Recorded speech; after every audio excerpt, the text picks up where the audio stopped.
Hey everybody, we'll be getting started here in just a moment.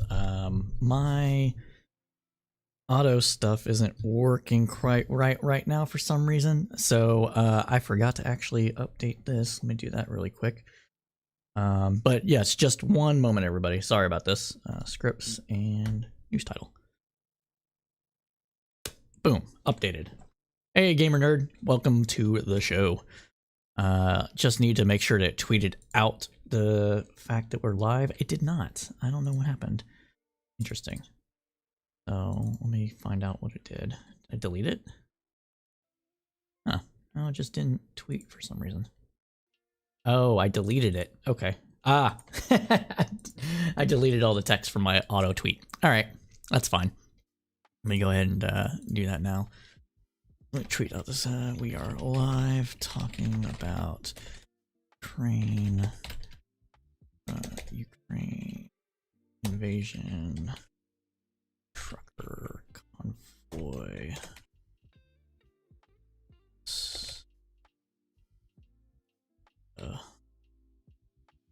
and more.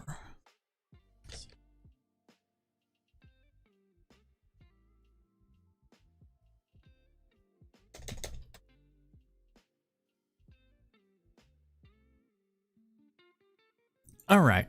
Sorry about that. I normally am pretty I changed some stuff on my automation and it didn't work.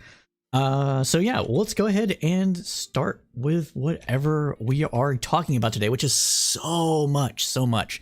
But everybody, thank you so much for attending this week's episode of the Crowdsourced Politics News Roundup. I am your host and moderator, Cypher, and we have a lot of news coming at you today because of what Russia has been doing in Ukraine and some fuckery that is going on in the United States. Kind of in tandem. We don't know. We'll see. But before we get into the show, I want to say what we are planning in the near future.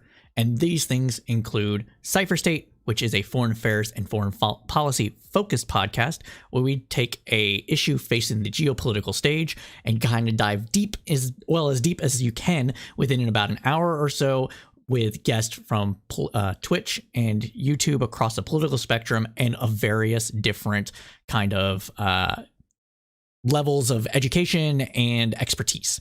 So that's what we do.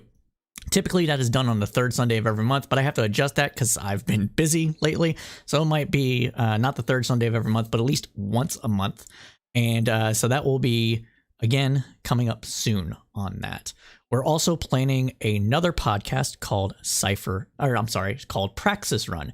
And Praxis Run is a podcast focused on showing our audience how to put their politics into action. And we're going to do things like interview people from across the political spectrum, minus Nazis and fascists and racists and those kind of people. We don't want to tell people how to get that into the into the political discourse. Ugh. But things on this show that you can expect to see are interviews with pro-life activists, pro-choice activists, people that are pro talking about race in a good way, and the like. And the reason that we're doing this is because we at Crowdsourced Politics want to break down political divides and help explain where people are coming from. And we thought this would be a good way to do that. Don't know when we're going to start that show. Still working out details, still trying to get people. But once that is live, it will be a regular occurrence and a regular offering from the Crowdsourced Tribune, which is the owner, kind of the parent organization, I guess would be the better way to put it, of Crowdsourced Politics. It is a non-for-profit in Texas, registered in Texas, and that is the media organization that houses our podcast and soon-to-be website. So be sure to stay tuned to Twitter, all right, at Crowdsourced Poll for right now, for all those updates as they come across. So without further ado, let's go ahead and start the show.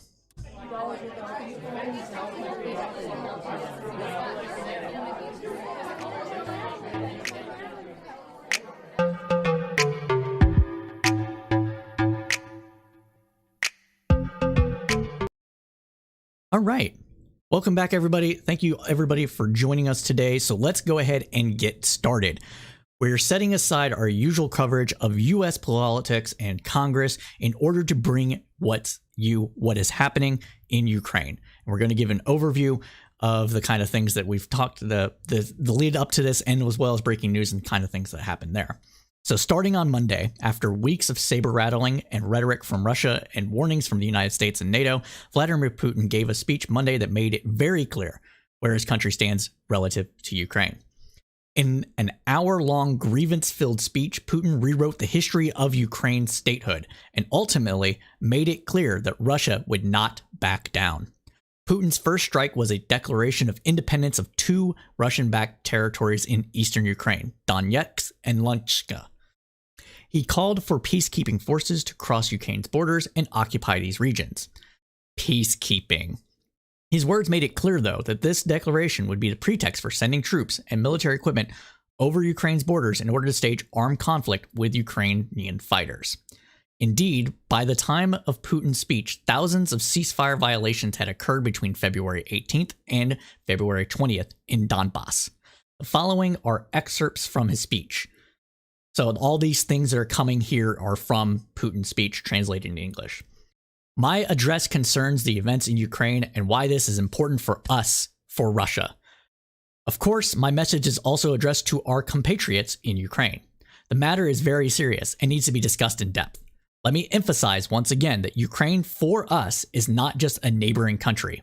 It is an integral part of our own cultural, spiritual, and history space.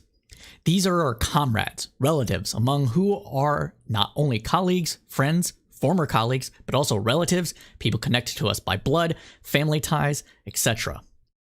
A stable statehood has never been developed in Ukraine. Its electoral and other political procedures just serve as a cover, a screen for the redistribution of power and property between various oligarchic clans. Corruption, which is certainly a challenge and a problem for many countries, including Russia, has gone beyond the usual scope in Ukraine. It has literally permeated and corroded Ukrainian statehood, the entire system, and all branches of power. We want those who seized and continue to hold power and give to immediately stop hostilities. Otherwise, the responsibility for the possible continuation of the bloodshed will lie entirely on the conscience of Ukraine's ruling regime. So, what does this mean? Well, it means that Russia was at the onset of this, wanting to reincorporate Ukraine into Russia proper. Putin has long had desires for reestablishing the Russian Empire. And the Russian Empire is a very long historical bend. Not just things to the former USSR, but all the way back to like the 1200s and further beyond that.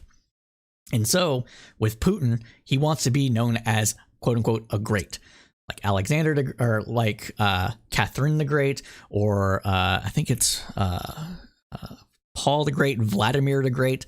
He wants to be known throughout all time in history as one of Russia's greatest leaders.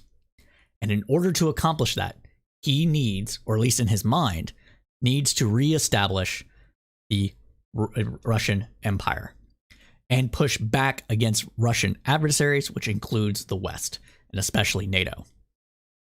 Once Ukraine wrestled independence from Russia, in a sense, by ousting former President Poroshenko, Russia lost its political foothold within Ukraine. And that set the stage for everything that we've seen since 2013, 2014, with the Maidan uprising and the color revolutions and all those things that we've seen so far.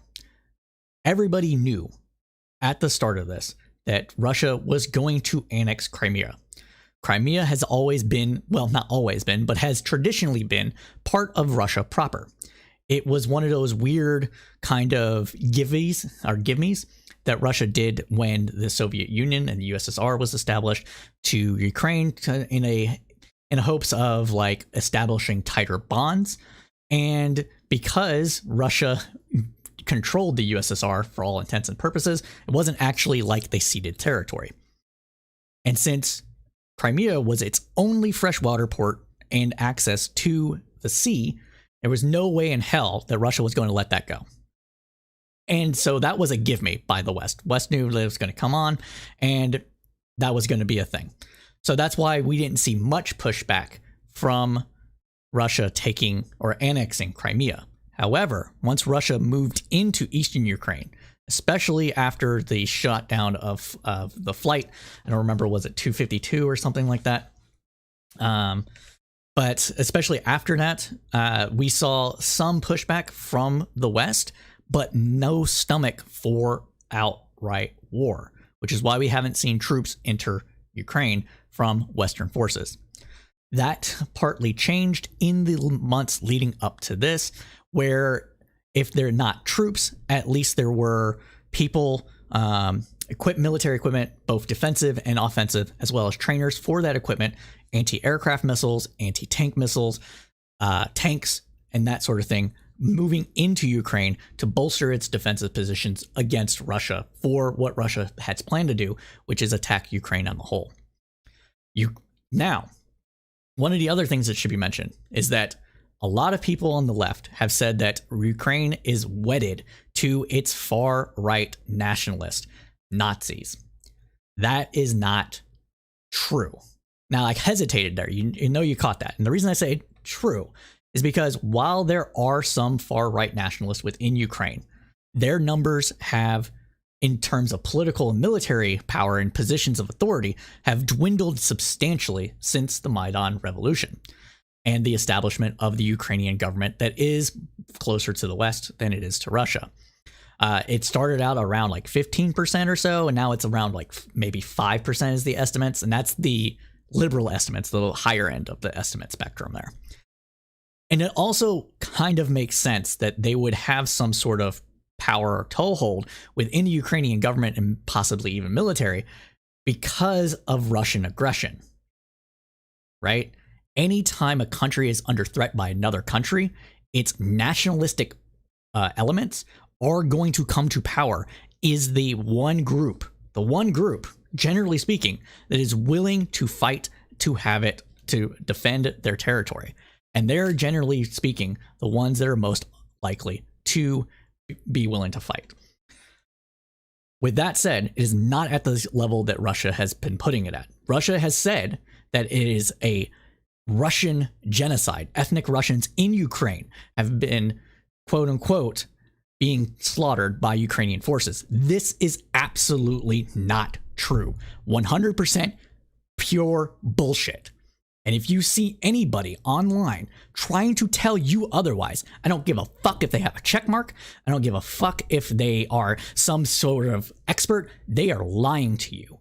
The Max Blumenthals of the world, the Chopins, the whatever the fuck his name is, that red-haired dude that's always over one. Sanabi sometimes maybe saying this, I don't know. But definitely Max Blumenthal can get fucked. He's a liar and a grifter, and is on the Russian payroll and has been for at least 10 years. So don't listen to that fuckhead. I know I'm supposed to be the cool cucumber of the Twitch political sphere, but it really pisses me off when so-called leftists simp for fascist, imperialistic governments just because they're not the West, and it's putting the finger in the eye of the United States to a degree. All right? That's why I'm heated about this. So, Max, if you do ever pay attention to the show or any of the tweets that I send you, you grifting fuck, debate me on it. I would be more than glad to get raffle stomped by your expertise on this. All right, I'm done with that rant. Now, so let's continue on with this. Now, shortly after the address was made public, the UN called for an urgent meeting of Security Council. Quote, the risk of major conflict is real and needs to be prevented at all costs. Rosemary A. DiCarlo said, reminding council members that Russia's decision was in violation of Ukraine's territorial integrity and sovereignty and risk triggering regional and global repercussions. We also regret the order today to deploy Russian troops into eastern Ukraine, reportedly on a peacekeeping mission, she added, recalling that the developments followed the decision to order a mass evacuation of civilians, residents of Donetsk and Russia, into the Russian Federation. This was once Russia said, once they said, hey, we got to get these people out of here, it was over. Everybody should have known from that moment right there, they were going to invade. It wasn't just going to be a annexing of the Eastern Territory. They were going to invade proper. All right. And everything Anthony Blinken has said has been kind of coming out this as like, what's the anime called? Oh, Jesus Christ. JoJo. JoJo's Bizarre Adventure. Next, you'll say kind of situation here, because the intelligence that the U.S. and allied forces has gathered on Russian positions and their chatter has been amazingly accurate. This has been probably, and public for like the first time on this, really. And so when they say that stuff, this is actually kind of added credibility to the U.S. and UK intelligence agencies, as well as other partners who have released this info as well. Five Eyes, guys. Look it up.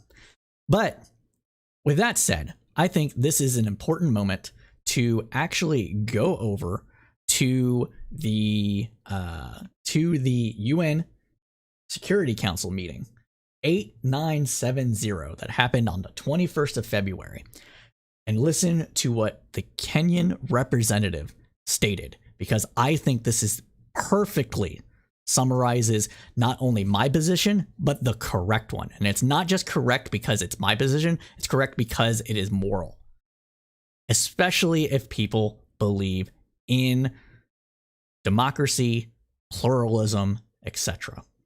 So I did forget to change it over. So, oh wait, no, I just needed to, wait, where is that? Professional camera. Okay, maybe I can just go over. Ah, there we go. Okay. Haha, I'm silly. I already had it set up. All right, so let's go ahead and go over. Right.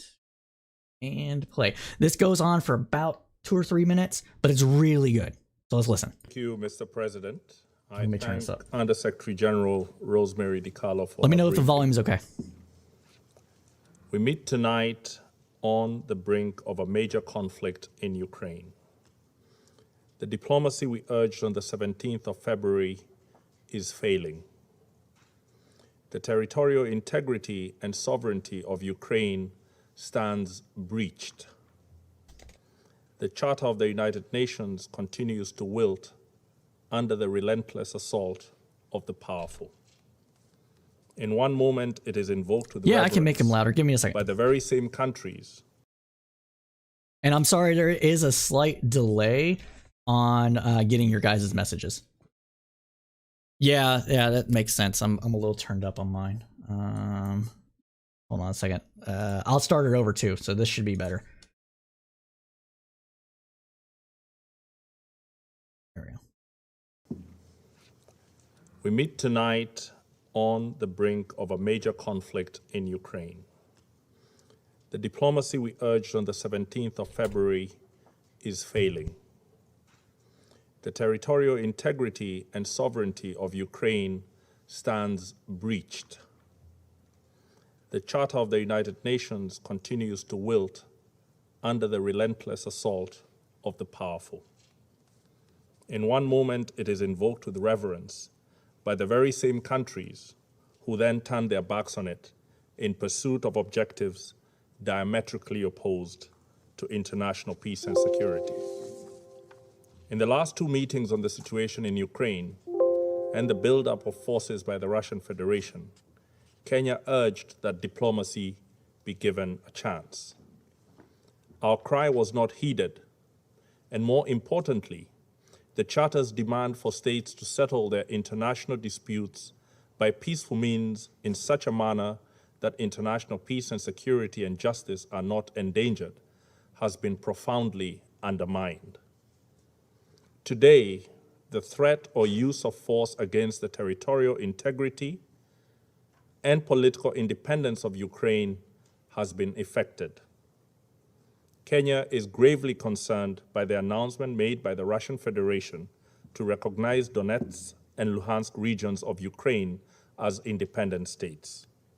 In our considered view, this action and announcement breaches the territorial integrity of Ukraine. True. We do not deny that there may be serious security concerns in these regions, but they cannot justify today's recognition of these regions as independent states, not when there are multiple diplomatic tracks available and underway that have the ability to offer peaceful solutions. I'm going to pause it here for a second. I think this is really important to state that I personally believe what the United States was offering Russia was actually good in terms of what diplomatically it could have been. Now, under the NATO charter, the United States alone can't say that that Ukraine cannot join NATO. Russia's got this idea that United States actually just runs NATO and does whatever fucking United States says. And that's not true. The reason that the opinion is there is because a lot of NATO members countries have helped United States in its efforts around the globe under different treaties and things like that. But the United States cannot actually just say, no country, you can't join NATO, sorry, and leave it at that. Even if it could, I personally wouldn't want that, because I believe that, say what you want about NATO, it's not up to whether one country wants to let in another country into the organization. It's up to that country itself, the one that wants in, and the entire group that makes up the organization to make that determination. And saying forever you can never join an organization, even though the organization in Putin's mind is just anti-Russian organization, I don't think that that's really something that should be done. And the kind of things that Russia was offered by the United States, I think were actually fair. The removal of troops from former blocks, the removal of missile systems, increased trade, like all these things that should have been okay in a different circumstance were rejected because primarily, and this is what I actually think, I think Russia was using NATO as a excuse from we made a deal though, shouldn't we keep up our ends of deals with important nations like Russia? Okay, okay, so maybe I'm wrong, quibbles over coffee. I'll put that up there. Give me 1 second. Let me put it up there so everybody can see that. So, oh, did it add?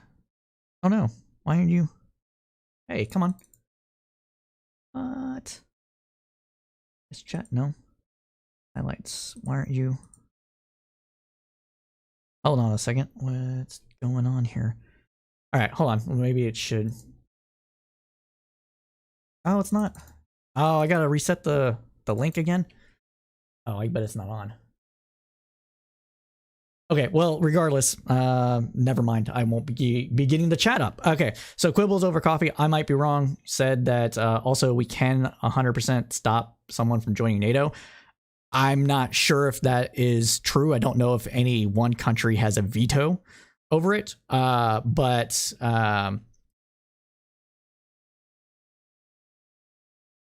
oh, sure, maybe, but at the same time, like that wasn't. I don't think that was like an agreement, like legally binding one. So, and situations change. So, but that's still my opinion on it.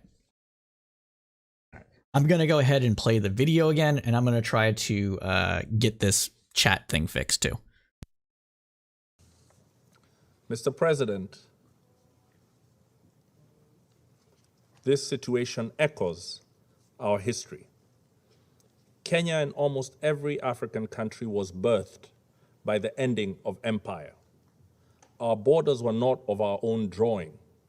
They were drawn in the distant colonial metropoles of London, Paris, and Lisbon, with no regard for the ancient nations that they cleaved apart. Today, across the border of every single African country live our countrymen with whom we share deep historical, cultural, and linguistic bonds. At independence, had we chosen to pursue states on the basis of ethnic, racial, or religious homogeneity, we would still be waging bloody wars these many decades later. Instead, we agreed that we would settle for the borders that we inherited, but we would still pursue continental political, economic, and legal integration. Rather than form nations that looked ever backwards into history with a dangerous nostalgia, we chose to look forward to a greatness none of our many nations and peoples had ever known. I think that I got the chat overlay working here, so let's go ahead and get some of these comments up, because Quibbles Over Coffee, you're making good points. I just don't necessarily agree with them, but they're still good points, and these things are important. So first of all, yeah, there it goes. The idea of legally binding agreement in international conflict is not an issue, though. Like, nothing is legally binding because there is no international laws because the UN is toothless. True on that. And then we rely entirely on a system of independent trust. And by going back on our word, written or not, we're harming our future ability to make lasting agreements with other nations, followed up by why should they keep their word if we don't? So you're not entirely wrong that the UN doesn't have any teeth because nobody wanted to give up militaries, right? So there's no real effort, or there's no real way to force a country to stand by its agreements. When I say that there wasn't anything legally binding, what I meant by that, though, was that there was no agreement between the United States and Russia in terms of like a treaty, or even the look of saying that we won't ever expand NATO beyond its current then borders towards Russia, is my understanding of it. I've read a lot of different things. That's what I got out of it, but I know the Russia and Russian diplomats got other things out of this. So you're not wrong about that regard. But like I said, I don't think that the NATO issue is really the thing. I think it's more Putin wanting to rebuild the Russian Empire and be a great leader, quote unquote great. And NATO is really just a pretense to the invasion. Same thing about saying that, oh, we don't support Nazis. We want to protect all the ethnic Russians inside Ukraine, and so we have the moral authority to go in and protect them because they're being slaughtered. These things are lies, and they're pretense. They're a way to give the air of legitimacy to what is being done here. And they're saying these things because in Western context, we have things where just and unjust wars are a thing that we have, within the political zeitgeist. And by saying, hey, we're stopping a genocide, that might get some lefties be like, oh, you're stopping a genocide? Well, I'm okay with that. And so I think that's what we're actually seeing here in terms of Russia. Now, what the Kenyan representative to the United Nations Security Council said is 100% accurate here. What he just said is summarize this is that we can't build nations just off of ethnic homogeneity because the world is no longer set up that way. And if you start allowing countries to take over other countries based on ethnic ties rather than national ties or other things or pluralistic fraternity among a polity, like I know that was just a bunch of buzzwords, but to like recap on that, like, don't violate national borders, help people get integrated within the borders that are set, kind of thing, the post-war order. If we start going down that road, well, then we're going to have a lot of conflict all across the globe because of how people have migrated. For example, if you think that the only way to build a nation or to the proper way to build a nation is around ethnic groups, then it becomes justified for, say, China to take over Singapore. It becomes justified for, the UK to take over all of Ireland. It becomes justified for African countries to dissolve and be rebuilt along the many, many ethnic tribes that exist, or ethnic groups that exist in various countries. And that's the point he's getting at here. Okay, so this is a good question. Let me go over to this really quick to say this. So what's the justification for us to be involved in Ukraine? If there were an issue between, say, the US and Cuba, similar close and similarly weak nation, should the USSR defend Cuba? Honestly, yes.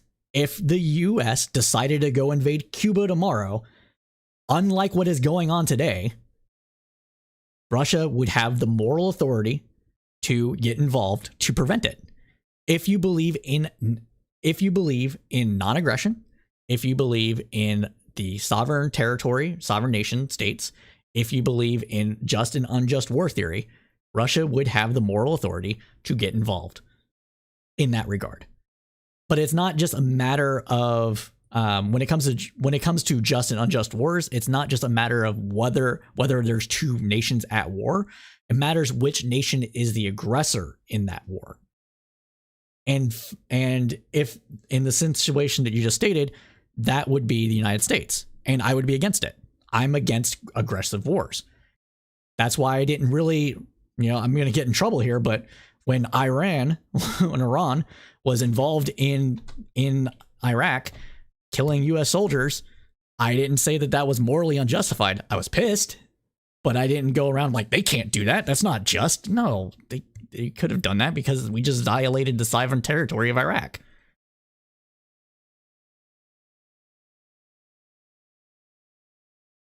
Yeah, we invaded Cuba. Cuba beat us back. Russia. No, I think nukes is a different situation here because nuclear proliferation is just bad overall. I get your point. I just don't think that. I think that you can separate the nuke issue from everything else.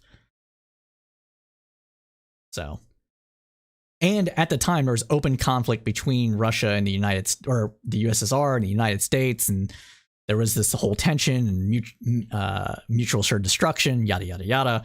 So, yeah, I would say no for nukes, yes for other things. And it's not just the invasion that would do that. It's a country can ask its allies to come in and help it. So there's no reason why it shouldn't be able to do that. But let's listen to the rest of what he's saying. We chose to follow the rules of the Organization of African Unity and the United Nations Charter, not because our borders satisfied us, but because we wanted something greater forged in peace.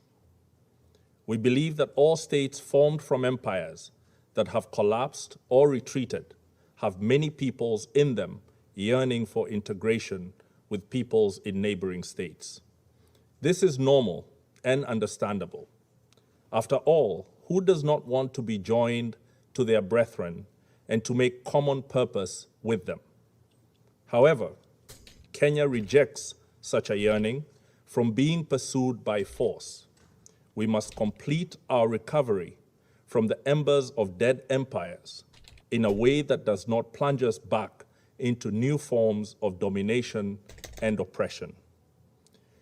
We rejected irredentism and expansionism on any basis, including racial, ethnic, religious, or cultural factors. We reject it again today.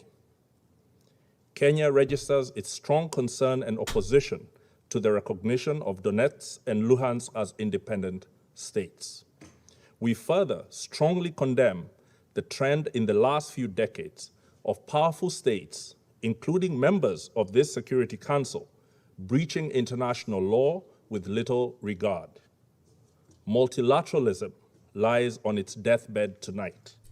It has been assaulted today as it has been by other powerful states in the recent past. We call on all members to rally behind the Secretary General in asking him to rally us all to the standard that defends multilateralism. We also call on him to bring his good offices to bear to help the concerned parties resolve this situation by peaceful means. Let me conclude, Mr. President, by reaffirming Kenya's respect for the territorial integrity of Ukraine within its internationally recognized borders. Thank you. All right, so that concludes the Kenyan Kenyan representative speech to the UN. Oh, what happened here?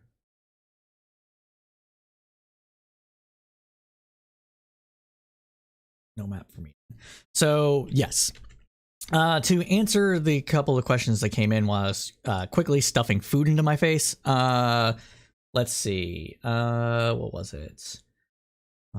It was from Maybe It Isn't Me. Here we go. So Maybe It Isn't Me said, to be fair, if Russia was on the southern border, we would not allow it. There's a difference between allowing and being justified.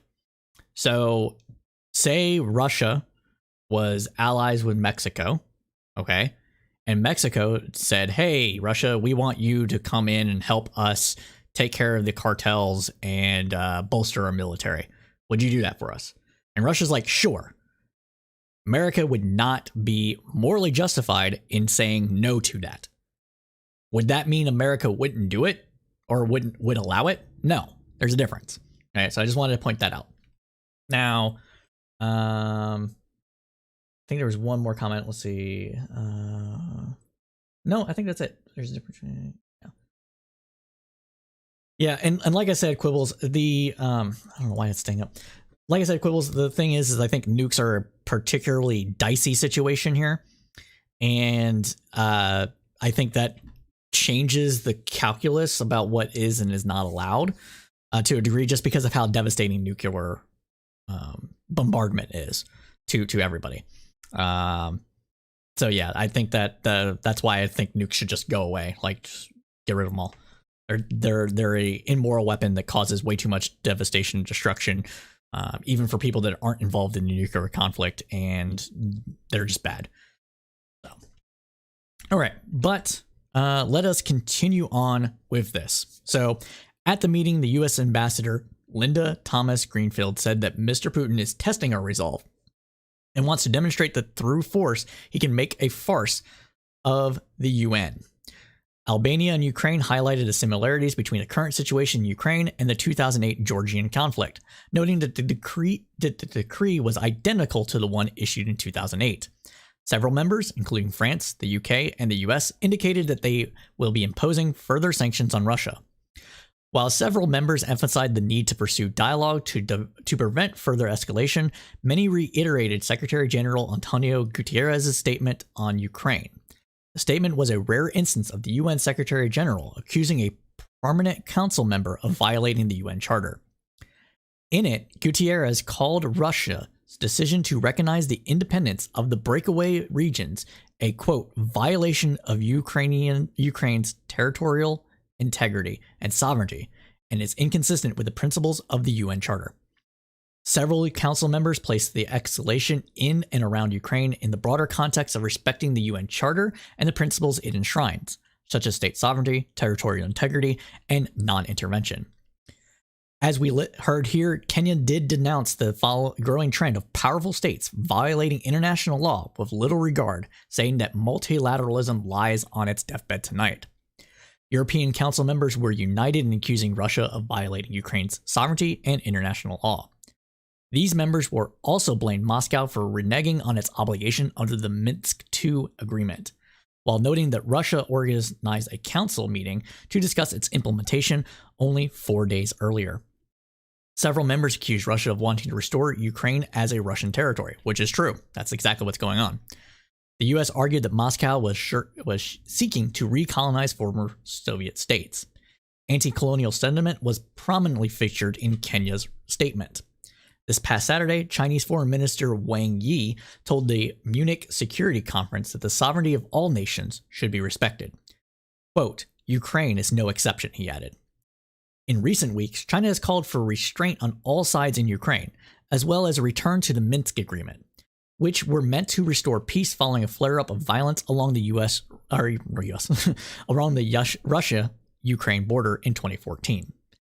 According to Voice of America News, Putin's actions Monday obliterated the Minsk Agreement, in the process essentially destroying a key Chinese talking point, says Derek Gorsman, a senior analyst who focused on Asia at the RAND Corporation, a California-based global policy research organization. Russian invasion means, quote, all of that is completely out the window, Grossman told Voice of America. And Voice of America, for people who don't know, full transparency, they are a state-sponsored news media organization that basically gives the U.S. State Department's version of things, but not to the same degree as like Russia Today. So they have more editorial. What's the right word for it? Editorial discretion over what they publish than Russia Today has over what it publishes, at least since, 2013, Russia Today got brought into, I think, the Ministry of, there was something in the Ministry of Military Affairs / State Department. I don't remember the exact name of where Russia Today was taken from one organization within the Russian government and placed in the other one, but it's essentially a prop, for all intents and purposes, a full-on propaganda outfit of the Russian government at this point. So, yes, it's similar to the BBC, I would say. Quibbles over coffee. All right. So if you're just joining us now with the News Roundup, welcome. This is the Thursday News Roundup from Crowdsourced Politics. We do this every Thursday between 8 p.m. Eastern Standard Time. Between 8 p.m. Eastern Standard Time to roughly about 10 p.m. Eastern Standard Time, give or take some 10 minutes or so, depending on how much we have to cover. So, but let us continue after I get some water.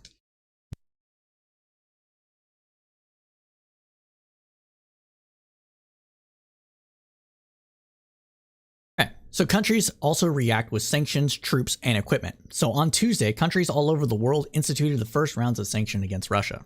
President Biden laid out what he called a first tranche of U.S. sanctions against Russia for its moves, including one on two large financial institutions, Russian sovereign debt, and Russian elites and their family members. He said that the moves would effectively cut off Russia's government from Western finance. Still, Biden made plain his view that Putin was launching a bid to fundamentally redraw borders in Europe, violating international laws, and putting pressure on the West to respond. Biden said Putin's remarks a day earlier were setting up a rationale to take more territory by force, in my view. Biden's description of Russian invasion in Ukraine immediately ups the stakes for his response. He and other senior officials vowed to impose severe economic consequences if Russia's troops cross into Ukraine, which they have now, including on members of Putin's inner circle and Russian financial institutions. The steps Biden announced Tuesday did not amount to the full scope of that response. He reserved some of his toughest measures, hoping to use them should wage the type of bloody and sustained attack U.S. officials have been warning about for weeks. In Canada, Trudeau announced the first round of economic sanctions against Russia, which was done in conjunction with its allies. They include banning Canadians from all financial dealings with Donetsk and Luhansk, as well as sanctioning members of the Russian parliament who voted to recognize them as republics. Canadians will also be barred or banned from purchasing Russian sovereign debt, and additional sanctions will be imposed against 2 Russian state banks, he said. These sanctions are a major step and target those responsible for violating the sovereignty and territorial integrity of Ukraine, and they will remain in place until the territorial integrity of Ukraine is restored, he said. Canada will also deploy an additional 460 troops to eastern Ukraine to bolster NATO forces. A naval frigate will also be deployed.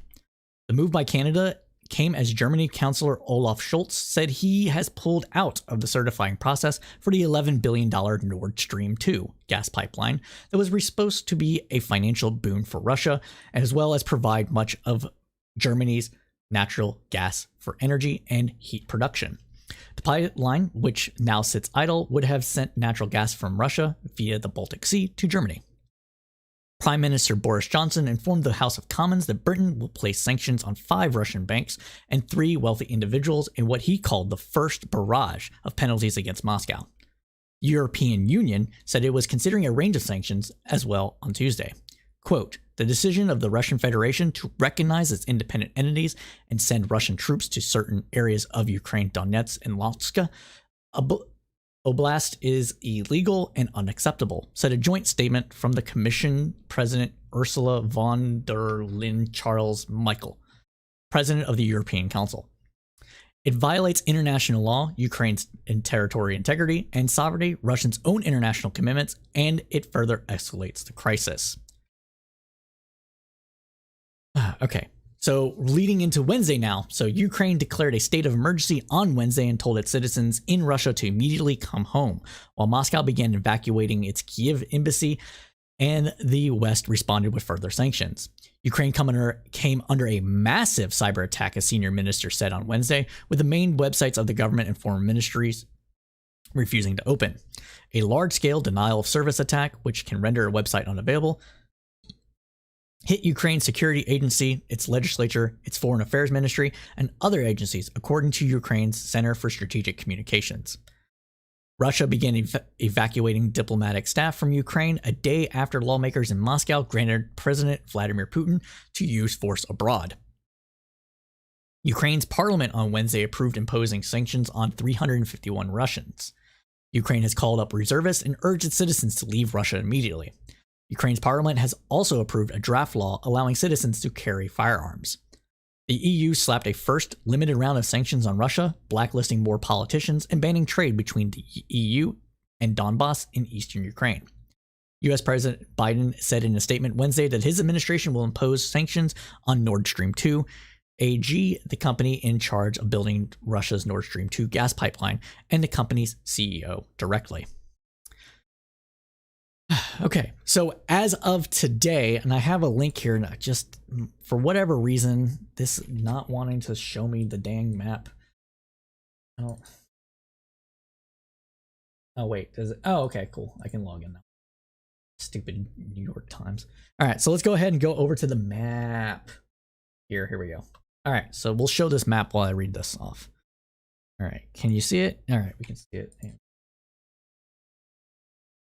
Yes. Boom, look at that. So much better.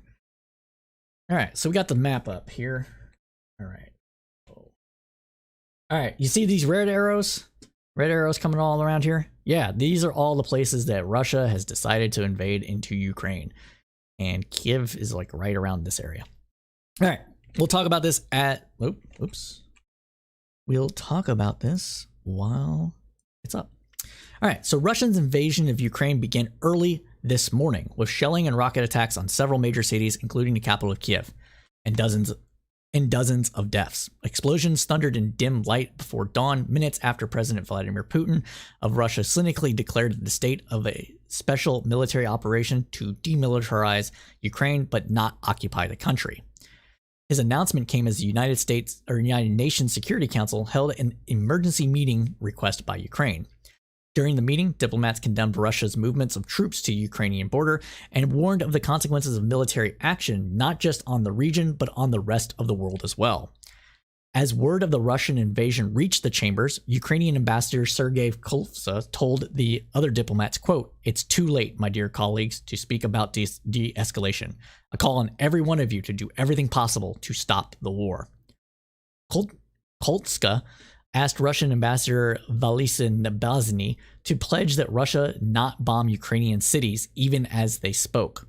"You have a smartphone, you can call," Koltska angrily told the Russian counterpart. "There's no purgatory for war criminals. They go straight to hell," he told the Russian. Ukraine's government said Russian troops had also attacked from Belarus to the north, where they had been deployed for military exercises that the United States said were possible cover for building an invasion force assault to Kiev, which of course it was. We have historical data from all of fucking time that Russia has existed as just Russia, and they don't do these grand troop buildups in Belarus every year. So of course it was cover, right? Continuing on. The troops hit the border checkpoint with artillery, heavy equipment, and small arms. By evening in Ukraine, the Russians had pushed into the highly radioactive Chernobyl exclusion zone north of Kiev, risking damage to the nuclear reactor that melted down in 1986, now encased in concrete. Officials warned that radioactive dust was not contained in concrete and that any fighting on those grounds could spread the dust across Ukraine and Eastern Europe. The Russian military also came north from Crimea, and troops landed in Odessa on the Black Sea, according to Ukrainian officials. Russia forces destroyed more than 70 military targets in Ukraine, including 11 airfields, 3 command points, and a naval base. The Russian defense minister said in a statement on Thursday. Russia shelled more than a dozen cities and towns. Missiles hit targets in Dnipro-Kharkiv and a number of other cities, Ukrainian officials said. Explosions were reported in Kiev, including at the capital's airport. Russia said its forces had disabled all of Ukraine's air defenses and air bases, while the Ukraine military said it had shot down 6 Russian planes and 1 helicopter. In the east, Russian-backed separatists launched attacks in the breakaway region of Luhansk and Donetsk, which they claim but only partly control, Russian state media reported. Reaction to the attacks on Ukraine was swift. President Biden met today with G7, the Gang of Eight, and later in the afternoon personally briefed Congress. As of this evening, President Biden addressed the nation at 2 p.m., or as of evening to afternoon.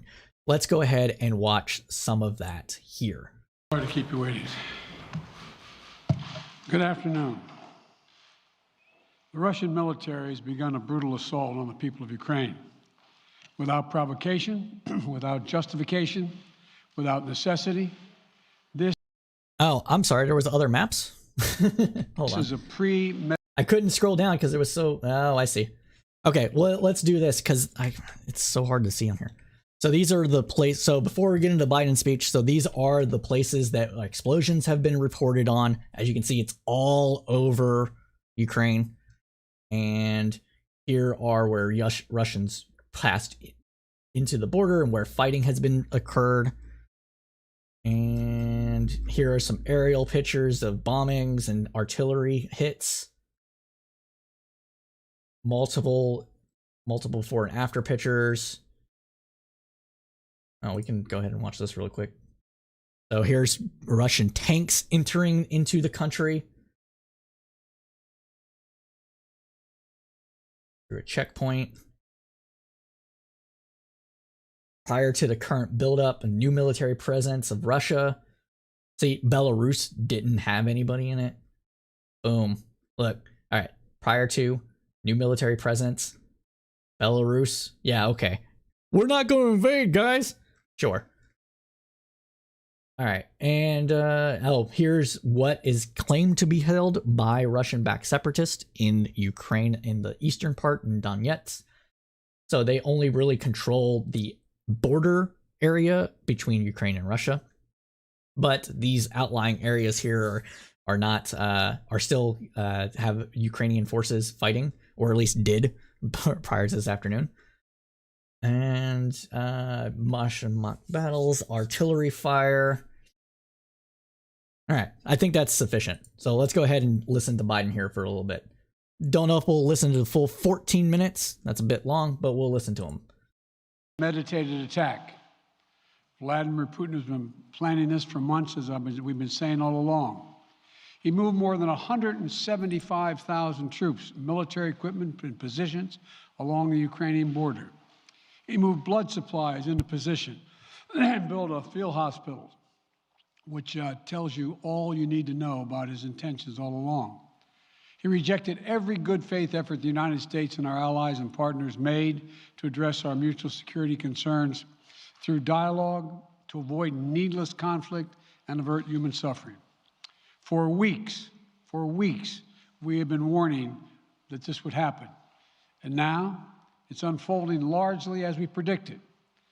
In the past week, we've seen shelling increase in the Donbass, a region in eastern Ukraine controlled by Russian-backed separatists. The Russian government has perpetrated cyber attacks against Ukraine. We saw a staged political theater in Moscow, outlandish and baseless claims that Ukraine was about to invade and launch a war against Russia. It should be noted here that the Russian propaganda is so ubiquitous in eastern Ukraine, where radio signals can enter, where radio and TV shortwave signals can enter into the territory, as well as within Russia itself. It is so ubiquitous that these things are actually believed. Hi, Bisky. Nice to meet you. We are currently listening to Biden's speech from this afternoon about what Russia is doing. We have the clip is for about 14 minutes, but we won't be listening to the whole thing because we have a lot to cover in the news roundup. So let's continue on. That Ukraine was prepared to use chemical weapons. The Ukraine committed a genocide without any. Yeah, this is the thing I said earlier. So Russia is using as pretense the idea that Ukraine is this far right fascist state or budding fascist state that just wants to wipe Russians, ethnic Russians, off the face of Ukraine. It's total bullshit. All right. It's complete, utter hogwash, and it should not be believed. So again, if anybody is telling you that this is true, unfollow them and call them an idiot or call them a propagandist. Evidence. We saw a flagrant violation of international law in attempting to unilaterally create two new so-called republics on sovereign Ukrainian territory. And at the very moment that the United Nations Security Council was meeting to stand up for Ukraine's sovereignty, to stave off invasion, Putin declared his war. Within moments, his war. Moments, missile strikes began to fall on historic cities across Ukraine. Then came the air raids, followed by tanks and troops rolling in. We've been transparent with the world. We've shared declassified evidence about Russia's plans and cyber attacks and false pretexts so that there could be no confusion or cover-up about what Putin was doing. That's true. That's one of the things that is pretty much new about this whole situation is the U.S. has been very forthcoming with at least the broad strokes of its intelligence.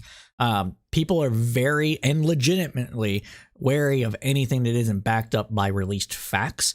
But because this is playing out pretty much exactly like how the U.S., UK, and other allied intelligence agencies have said it would play out, that should give more credence to some of the things they say. Oh God. Okay, I'm not. Putin is the aggressor. That's a ban. Just kidding. Putin chose this war, and now he and his country will bear the consequences. Today, I'm authorizing additional strong sanctions and new limitations on what can be exported to Russia. This is going to impose severe cost on the Russian economy, both immediately and over time. We have purposely designed these sanctions to maximize the long-term impact on Russia and to minimize the impact on the United States and our allies. I I don't know how much this will actually negatively impact Russia, because Russia has kind of tried to insulate itself from Western sanctions, and make allies with other places where it could potentially get around these. So I don't know if this will actually negatively impact Russia itself. But I will say that targeting direct individuals, oligarchs within the Russian government and the apparatus that makes up the Russian state could bear fruit by putting pressure on Putin. Putin, like all strongmen, needs a coalition of people to support him. Now, that can be populist driven, but more often than not, it's a combination between powerful, connected families, the military, and whatever dominant religious organization that exists within a country. This is what it's been. This is what we've seen, through all different autocratic governments. And so, if you chip away to a degree at some of that loyalty from the oligarchs, well, you could potentially have somebody that gets pissed off enough that they want to usurp that power for themselves. That's one possibility. Yes, we are going to talk. Actually, we're going to talk about how truckers might be entering into the United States. We talked about the trucker stuff in Canada last week, but we'll touch on it though. Well, let's continue on. I want to be clear. The United States is not doing this alone. For months, we've been building a coalition of partners representing well more than half the global economy. 27 members of the European Union, including France, Germany, Italy, as well as the United Kingdom, Canada, Japan, Australia, New Zealand, and many others, to amplify the joint impact of our response. I just spoke with the G7 leaders this morning, and we're in full and total agreement. We will limit Russia's ability to do business in dollars, euros, pounds, and yen to be part of the global economy. We'll limit their ability to do that. We're going to stunt the ability to finance and grow the Russian military. We're going to impose and we're going to impair their ability to compete in high-tech 21st century economy. We've already seen the impact of our actions on Russia's currency and the ruble. One of the things that the U.S. could do to actually negatively impact Russia is somehow take away its ability to acquire high-tech computers and chips. If we can figure that out, we could probably help set them back some. Which early today hit its weakest level ever in history.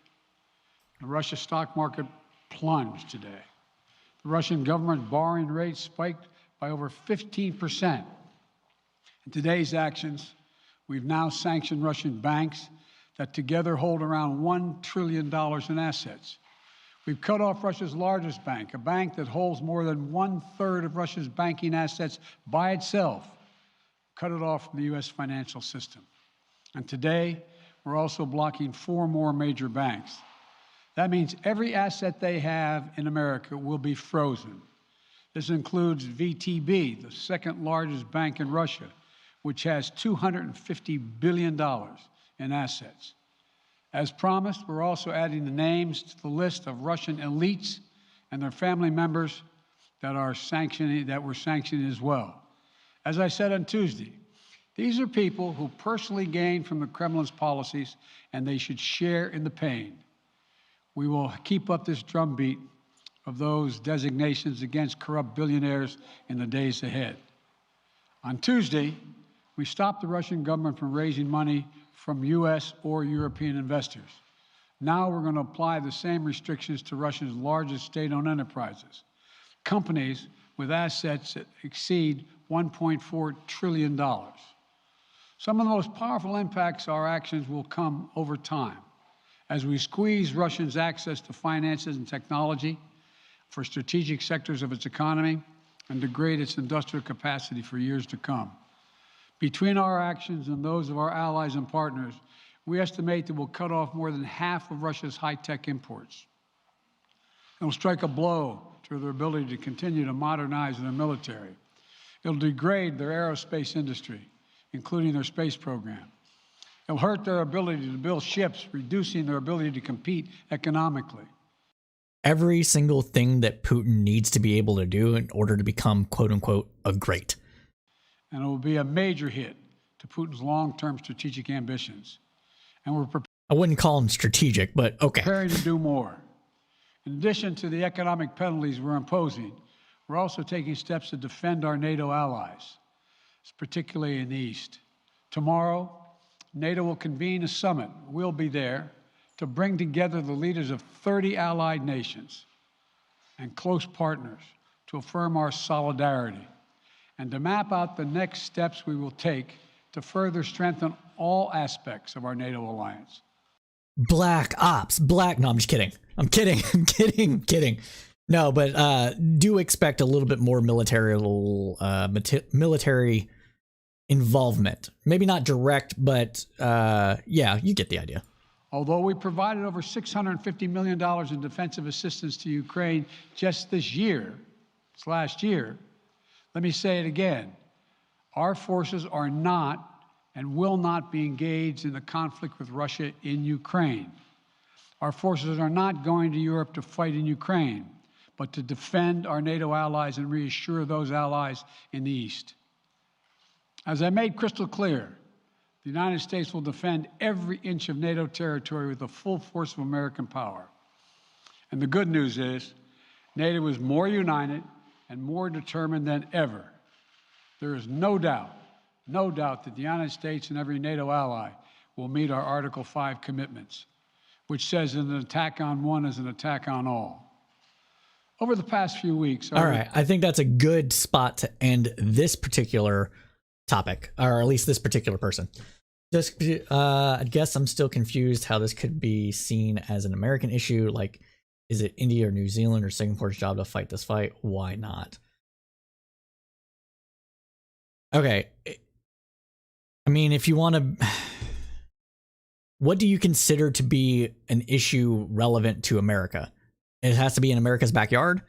Or does it have to be in Americans' interest? Because in American interest, it's clearly within Americans' interest to prevent Russia from acquiring more territory. So that's one.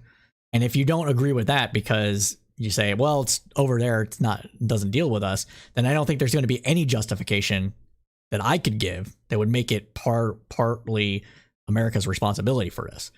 I am of the opinion that this is everyone's responsibility, the entire globe's responsibility, to prevent the violation of another country's sovereign territory, especially in regards to a democratic government and nascent liberal government. So, an issue relevant to America is something that affects American citizens. So, like healthcare or housing. Yeah, this is a false dichotomy. It's not either or.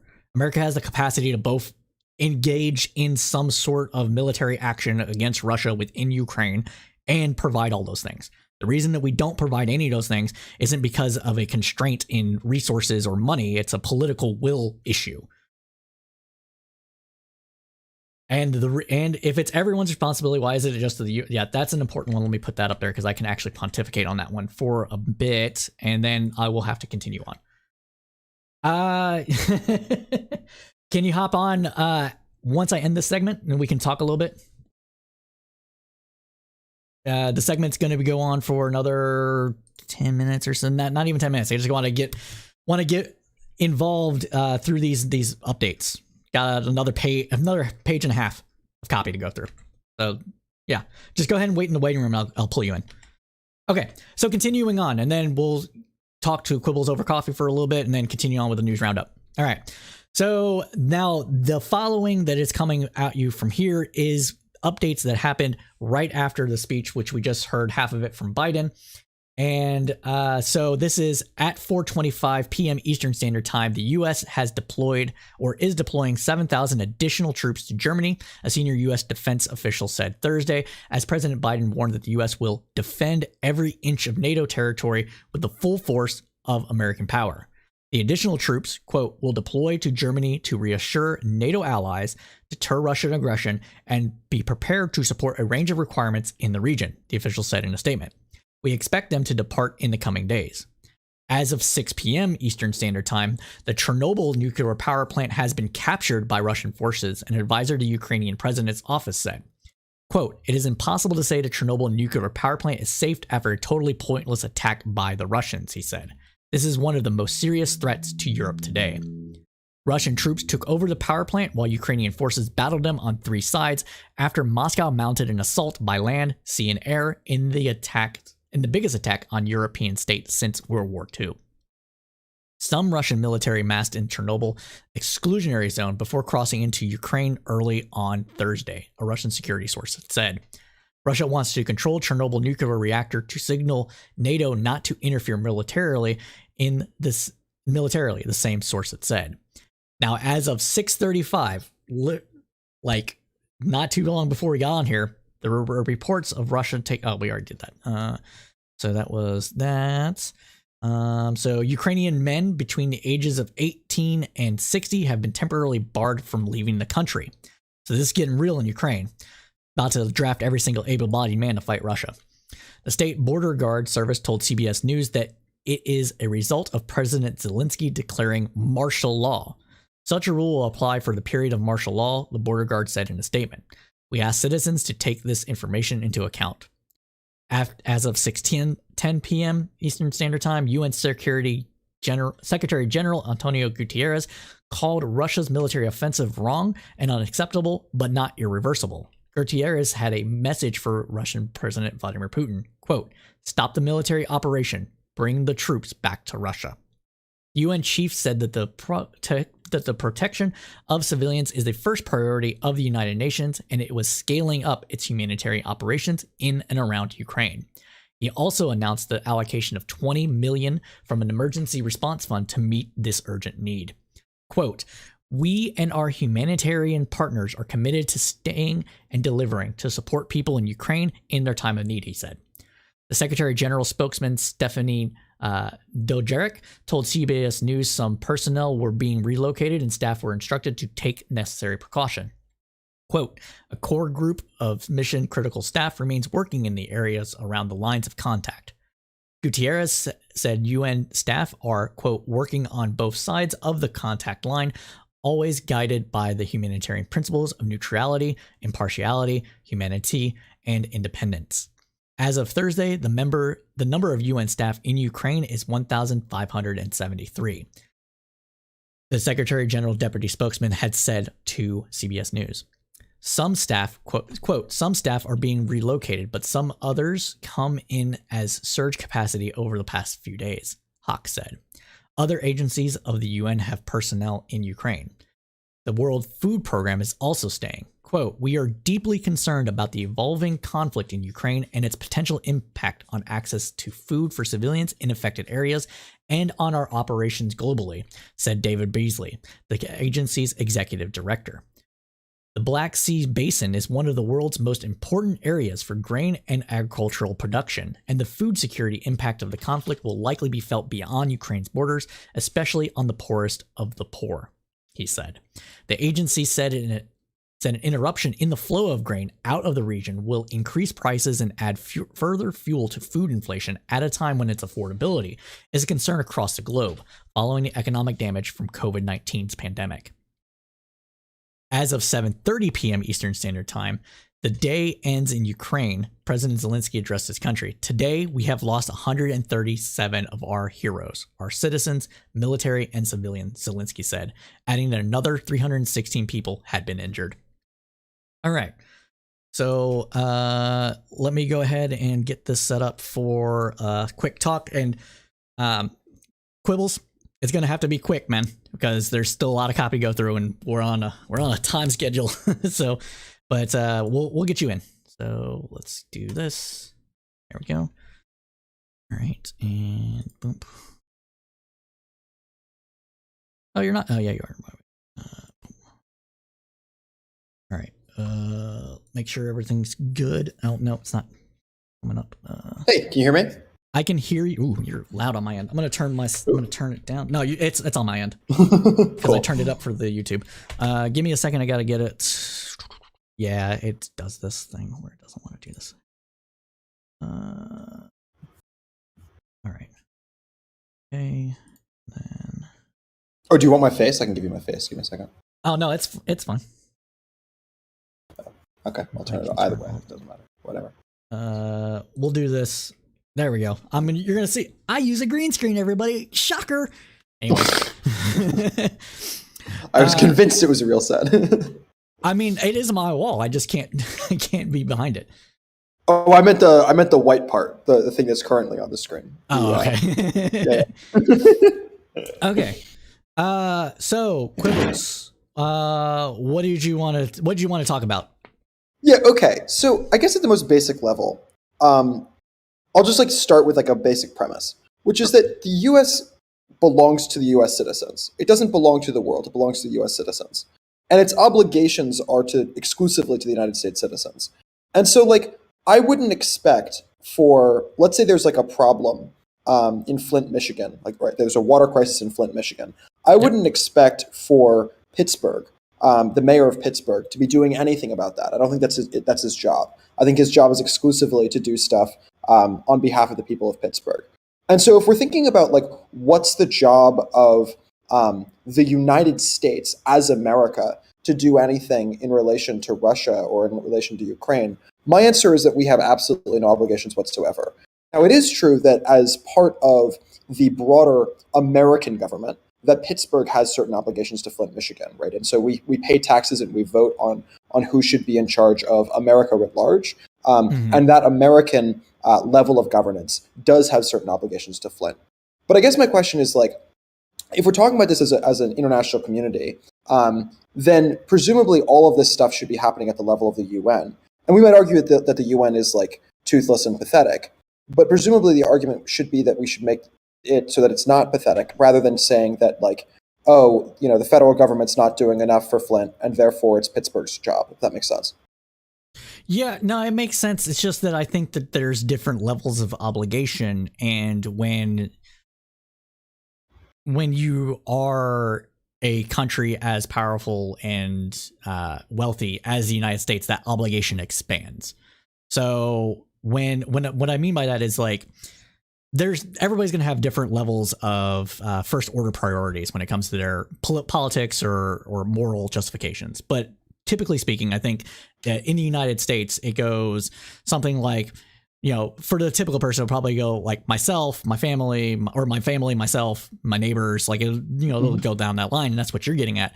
But when you're talking about a country, well, that shifts a bit, right? You have obligation to your citizens, but you also have world obligations. And some of the things you brought up when you're in the chat, where you're well, we don't have these, the US doesn't have healthcare, it doesn't have these things, as homelessness and stuff. I'm I view those things as being false dichotomies, I guess. I don't think it's not an either or situation. I really believe that it isn't because the military's budget is 25 or 50% of the government's budget, depending on how you want to slice the budget or whatever. The reason we don't have those things is because the U.S. doesn't want to give those things to people. It's not, and the U.S. citizens don't necessarily want those things being given to everybody. So I think it's more of a political problem than it being a constrained resource problem. And when we're talking, go ahead. Yeah, we are spending close to $1 trillion a year on military, so it does seem that that is a pretty large drain, right? I would say that the American capacity to do things is way higher than what most people would think.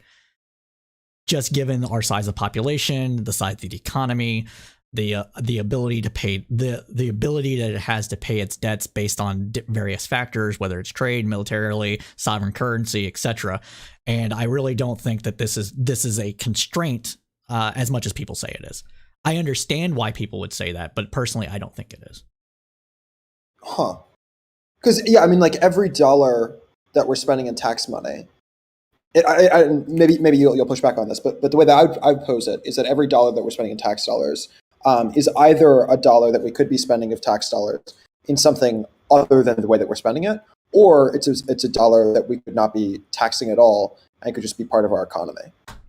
Yes, but that's not exactly how okay, so every dollar we spend somewhere else could be a dollar that could be spent elsewhere. That's just how dollars work, right? My contention would be is that, okay, if we didn't have this military budget, we wouldn't suddenly have all these things that like leftists want. We just wouldn't have our military budget. And the rich and powerful would just have, lower taxes, and wealth inequality would just skyrocket or something. Like, I don't think the reason that we don't have these things is because of the dollar constraint. It's a political constraint. It's a will constraint. I see. Okay, so let's sort of split this. So there's one question of, and because we're pressed for time, we'll probably not be able to get like fully to both of these. But there's this one question of whether or not the dollars that we're spending overseas could be spent nationally. But then there's sort of this second question of whether or not we have this obligation as America specifically, because of our position as America, on behalf of other countries in a way that other countries don't have that sort of same obligation. And correct me if that's not what you're saying. I wouldn't say it's unique to America. I would say that I don't see America as this like unique shining city on a hill kind of situation where we're just the best and baddest, so we have to do everything. It's not that. It's more along the lines of, since America and generally speaking the West has the resources and ability to, try to actually fight for first order principles when it comes to democracy, territorial integrity, preventing imperialism from autocratic governments, that when it comes to the intersection between those values and the interest, then that's where you raise that up on the priority level. And so with something like the first Iraq war, the Desert Storm, where Saddam Hussein violated the territorial integrity of Kuwait by stealing oil, the U.S. and the rest of the world could get involved in that conflict, not only from a moral perspective, but the interest aligned. And so that's why the world got involved in it and stopped the stealing of the natural resources. Similar situation is here in Ukraine. Russia is violating the territorial integrity of a nascent liberal democratic state that is in Europe. So has its own historical baggage along with it. And it is a country that is bending more towards a Western identity as far as its politics, its ideology, etc. And since Russia is invading and is pushing itself into that territory, replacing a nascent democratic government with an autocratic one, that raises it up on its priority as well. Okay, so then let's. I'm going to sort of zoom this back to the American level. Sure. California is a heck of a lot richer than West Virginia, say. California spends a whole host of its dollars on a whole host of problems that are specifically to California. Spends virtually none of its money on and when I'm saying its money, I'm saying like it's local money, the money that's in the governor's office, the money that's for the state, not the president, not for the country, not the federal government.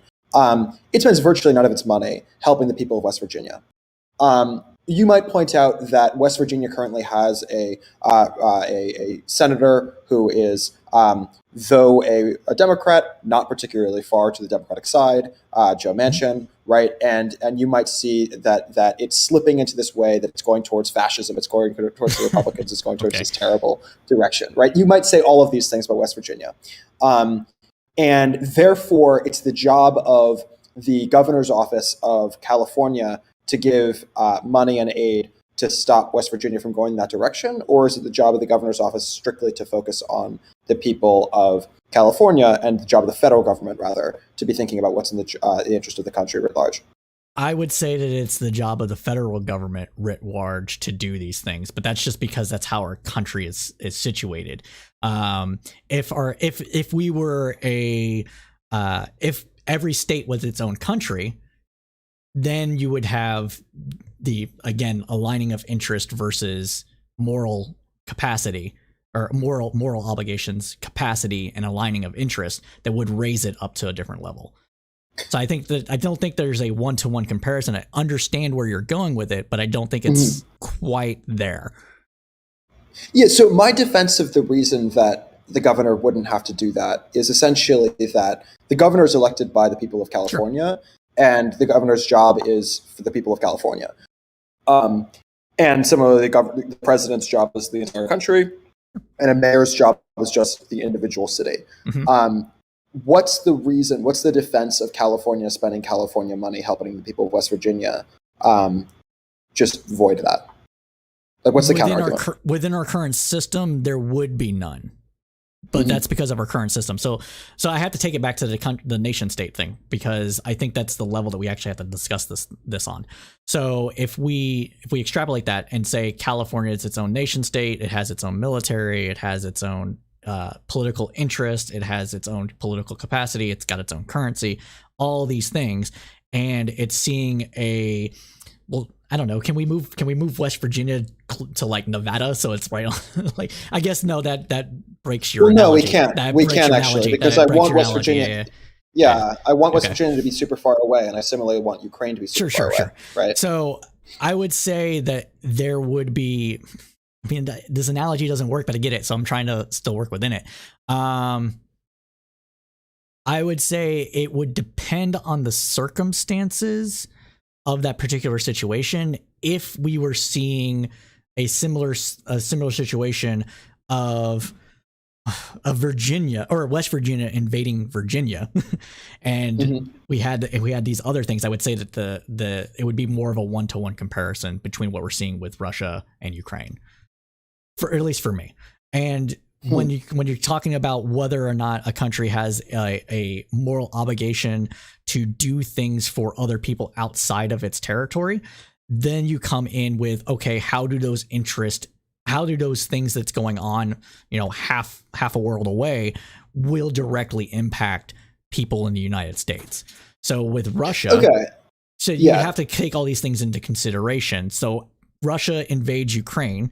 What's next? Well, it's probably going to try to establish a more puppet government in Belarus.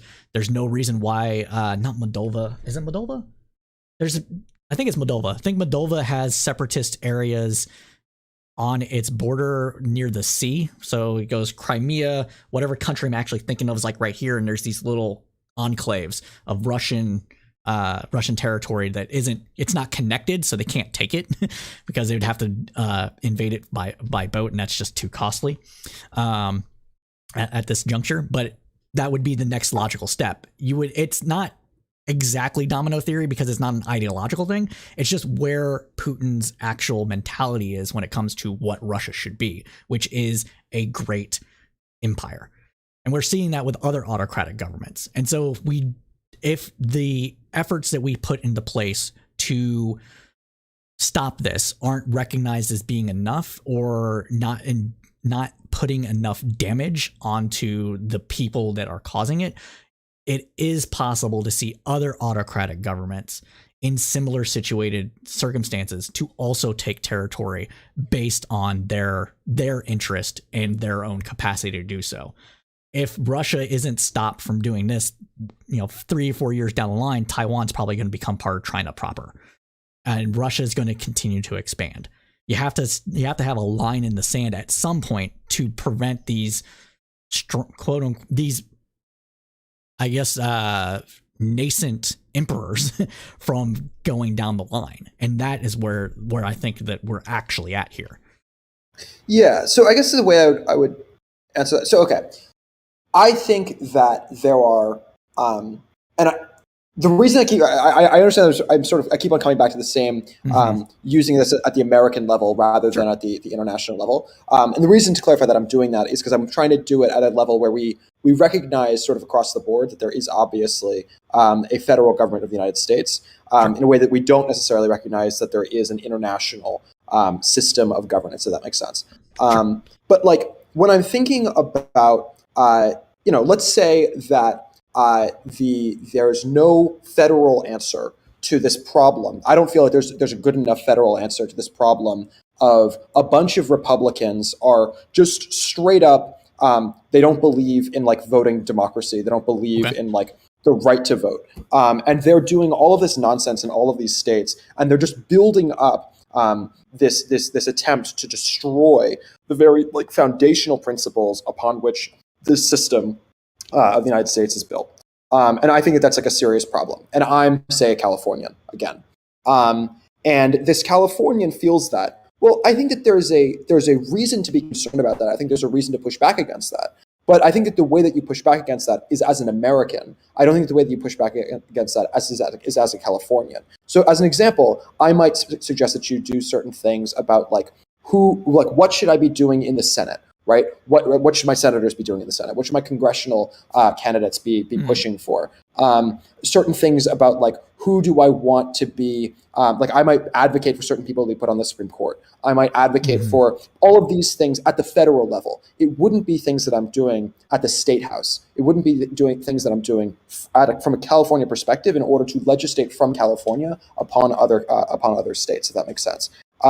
So I guess my question, but yeah. I was just going to say, I don't necessarily know if this actually works, since you've already admitted that the UN is toothless and can't do shit. Sure. Yeah, I agree with you. But I think that there have been points in our history where the federal government has been toothless and hasn't done shit. Whether or not they can do shit, they haven't done shit in relation to a lot of problems, right? I don't think the UN is capable of doing anything outside agreements between different countries, which is why we have things like NATO. And so I don't think, like I said at the onset, I don't think it's a particularly an American obligation. I think this is kind of a global humanist obligation to prevent this from happening. It just happens that America has the best capacity to do so because the rest of the West has decided their militaries don't need to be funded. Which I think this is actually going to change to a degree. I think this. Yeah, I don't think it is at all. You don't think it's going to at all? I think it's going to have literally no effect at all. Interesting. I mean, if you're Germany and you know that, what is it? We have 35,000 troops stationed in Germany right now. I think Germany feels A-okay. Because okay. So you're saying because America does so much still, it's not going to get the other. See, I kind of agree with that to a degree. There's a huge, I posted this huge thing in 2013 or something against, I was arguing with a German about it, saying they need to start funding their military because eventually America's going to stop giving a shit. And it was truth 4 years later. So I kind of I agree with you to an extent, but I do think that I think this is more in your face than anything has happened in the last 25 years. And it's closer to than any other time in the last 20 or 30 years. And so I think that might actually push them somewhat. I would say there's like a 50-50 chance that one of us are right. It's a coin toss. So I'm not 100% wedded to it, but I err on that side. Yeah.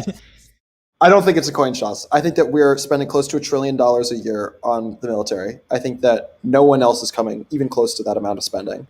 Yeah, but that includes all our benefits to military personnel, benefits, healthcare, sure, and building weapons. And so it doesn't provide the manpower for these things. That's what I'm saying.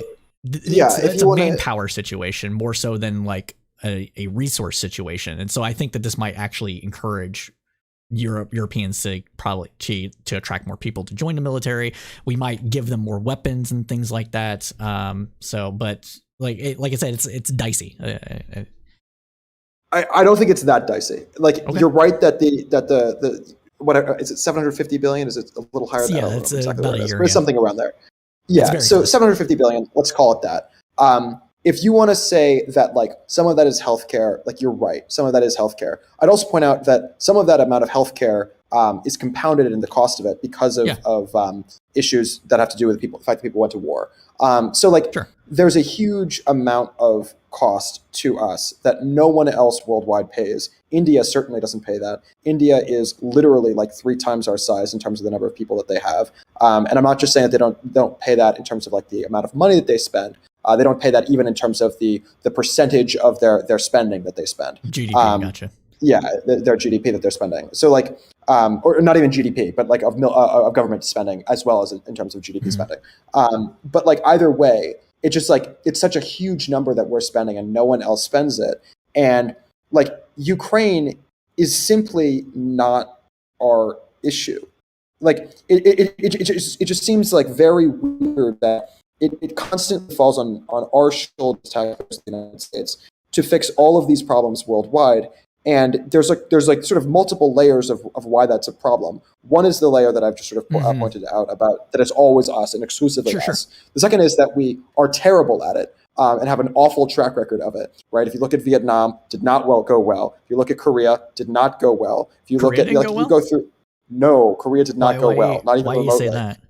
I think that Korea this is a whole separate discussion. So if you can, let's not get into the Korea.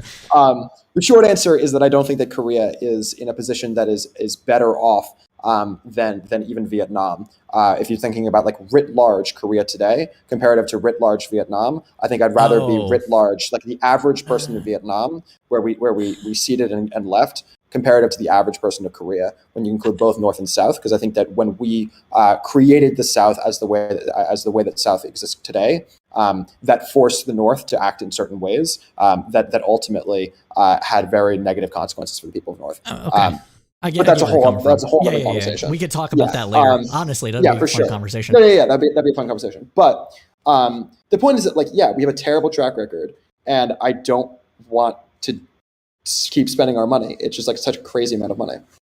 I mean, particularly given the link tab. That's fair on the money standpoint. I do want, especially European countries, to take up more of their own defense. But I mean, I don't know. The reason I'm like this is because you've made the point that I've made in the past, where I think America pulls back a little bit and it creates a vacuum, and that would hopefully get the other countries to fill it in. But I think absent a existential threat, I don't think they're going to. And I think this is, if not an existential threat at this point, is leading to one. And I think that's the only way that we get there. So let's frame it this way. And hold on, 4 more minutes, and then I'm gonna have to cut it. Okay, that's fair. I'm sorry, I don't want to interrupt too much. But okay, so I guess the question is, like, I think that war is really awful. There's certain things that the end result can be worse than war. So like the Holocaust, I'd argue the end result of the Holocaust would, for a subset of the people, be worse or was worse than the war itself, if that makes sense, which is to say they're all dead. Sure.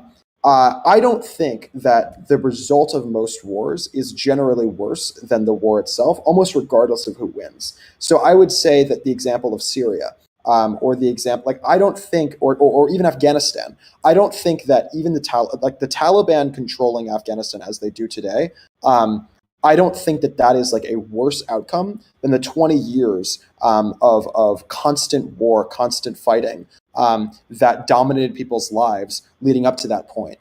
Which is not to say that the Afghanistan being controlled by the Taliban is good by any sort of imagination. No, I get you. But I think it's better than the interim, if that makes sense. And so I guess the question is, like, number one, how many people are should die in the case of Ukraine if it gets to that point? And number two, like, what would Russia have to do for it to be better for Russia to be in control than for us to be at war with Russia, if that makes sense? That's a tough one. When it comes to whether the war itself, there's a difference between a war itself being morally justifiable and how it's been executed in the results post facto justifying it. And so with your example of Afghanistan, I think we bungled that forever, like as soon as we went in. And so at some point, I would probably say 6 years in, like, should have just cut losses at some point and just got out of there. That would have been better for the United States, certainly. And it would have led to the same result, given the political realities that we have in the United States. It would have led to the same results of what happened anyways. So there's an argument to be made about how much people are willing to stomach politically or morally to actually win a war now. And that's a whole other conversation, which is another thing I think somebody on Twitch needs to talk about, because I think that's a lot of the problems that we have when it comes to fighting wars and nation building today. So there's that aspect. And to answer kind of your second question, so that leads into the second question: what would Russia have to do? How many people have to die, etc.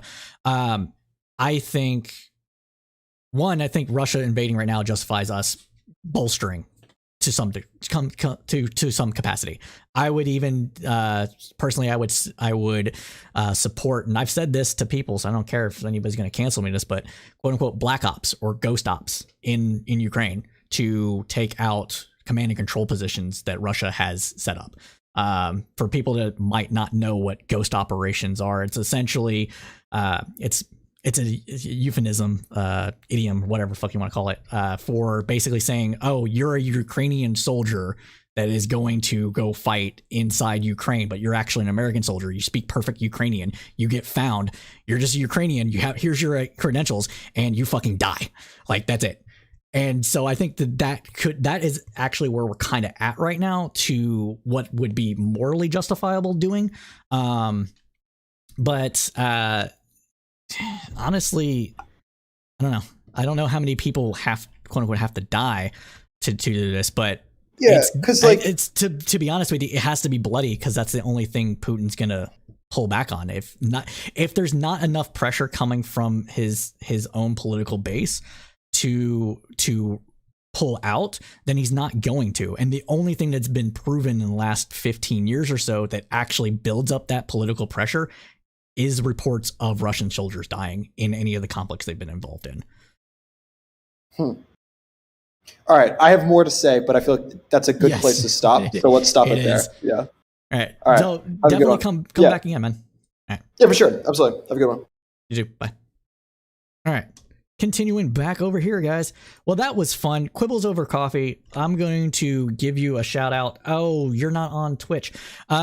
Anyway, everybody. So let me copy his name here. Let me see if I can do this. There we go. Everybody, go check out Quibbles over coffee on YouTube. He's good people, very intelligent, as you can see, very knowledgeable, very insightful kind of person. Go follow him on YouTube. Creates a lot of good stuff, pushes back on me better than a lot of people I know. So go ahead and give him some love. That's all. Just give him some love. All right.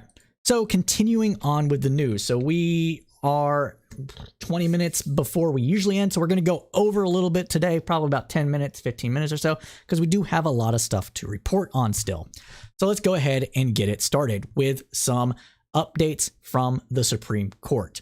Starting with the Dakota pipeline litigation.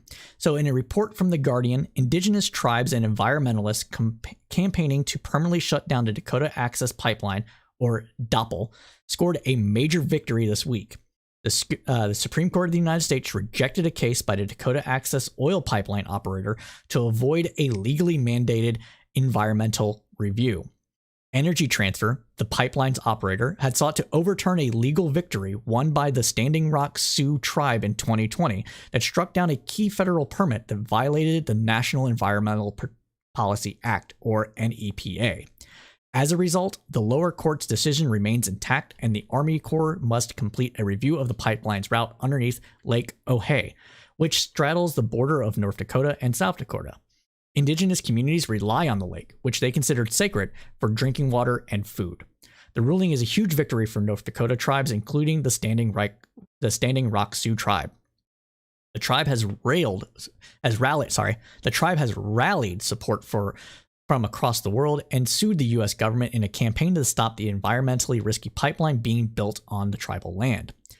Quote, "The litigation concerning the pipeline is over, but the fight continues," said attorney Jan Hasselman from Earth Justice, the legal nonprofit that represents the Standing Rock Sioux tribe in the case. "We call on the administration to close the pipeline until a full safety and environmental review is complete. Dakota Access Pipeline never should have been authorized in the first place, and the administration is failing to address the persistently illegality of this pipeline," Hasselman's added. Continuing on with Supreme Court updates, the court has agreed to hear an appeal by a Colorado web designer who refused to serve a same-sex couple. The decision to grant a certificate in this case has sparked outrage among LGBTQ+ advocacy groups. They fear that this is a major setback for anti-discrimination laws across the country. This is the case of Lori Smith, a Christian web designer based in Denver who plans to expand her services to wedding website designs. Smith has said that due to Christian beliefs, she will decline any request from a same-sex couple to design a wedding website. Smith wants to post a statement on her website regarding her belief. However, doing so will violate Colorado's anti-discrimination law. As a result, Smith argues that the law is in violation of her religious rights and free speech. Although the Supreme Court has said that it will only be looking at the free speech aspect of the case, many LGBTQ+ advocacy groups feared that the potential ruling in favor of Smith will overturn anti-discrimination laws that protect LGBTQ+ customers. Jennifer Pfizer, senior counsel at the civil rights organization Lambada Legal, criticized the case, saying in a statement, quote, we are witnessing yet again to the unrelenting anti-LGBTQ crusade being waged by self-described Christian fundamentalist legal groups aiming to chip away at the hard-won gains of LGBTQ people by carving out swaths of territory where discrimination can flourish. The organization said that if the Supreme Court chooses to allow creative businesses to be exempt from anti-discrimination law, any business owner that can provide custom services or products could claim a right to violate anti-discrimination laws as they apply to others, not just LGBTQ people. Alliance Defending Freedom, a conservative Christian advocacy group, will be representing Smith in court. The group, which has been labeled an anti-LGBTQ+ hate group by the Southern Poverty Law Center, said in a statement that the Colorado anti-discrimination law censors and coerces the speech of creative professionals whose religious beliefs do not conform to state orthodoxy. Smith's attorneys have asked the Supreme Court to reconsider whether it should overrule Employment Divisions v. Smith. That case is a precedent set in 1990, when the court ruled that generally applicable laws not targeting specific religious practices do not violate the First Amendment. The ruling has been a pain point for some conservative Christians and some justices who argue that it fails to offer enough religious protection. In 2020, Justice Clarence Thomas, Samuel Alito Jr., and Neil Gorsuch, the Supreme Court's most conservative members at the time, said it was time for the ruling to be overturned. Smith was wrongly decided, Alito wrote.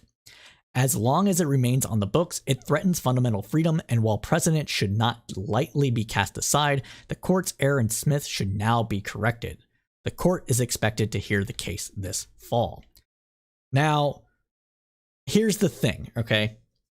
So back in 1970-something, in the case of Bob Jones University, the Supreme Court, in my opinion, rightly ruled that the state has interest in protecting the rights of all its citizens, and that a religious organization could not use its religious belief to violate said laws. This was particular in regards to civil rights and not admitting Black people into Bob Jones University.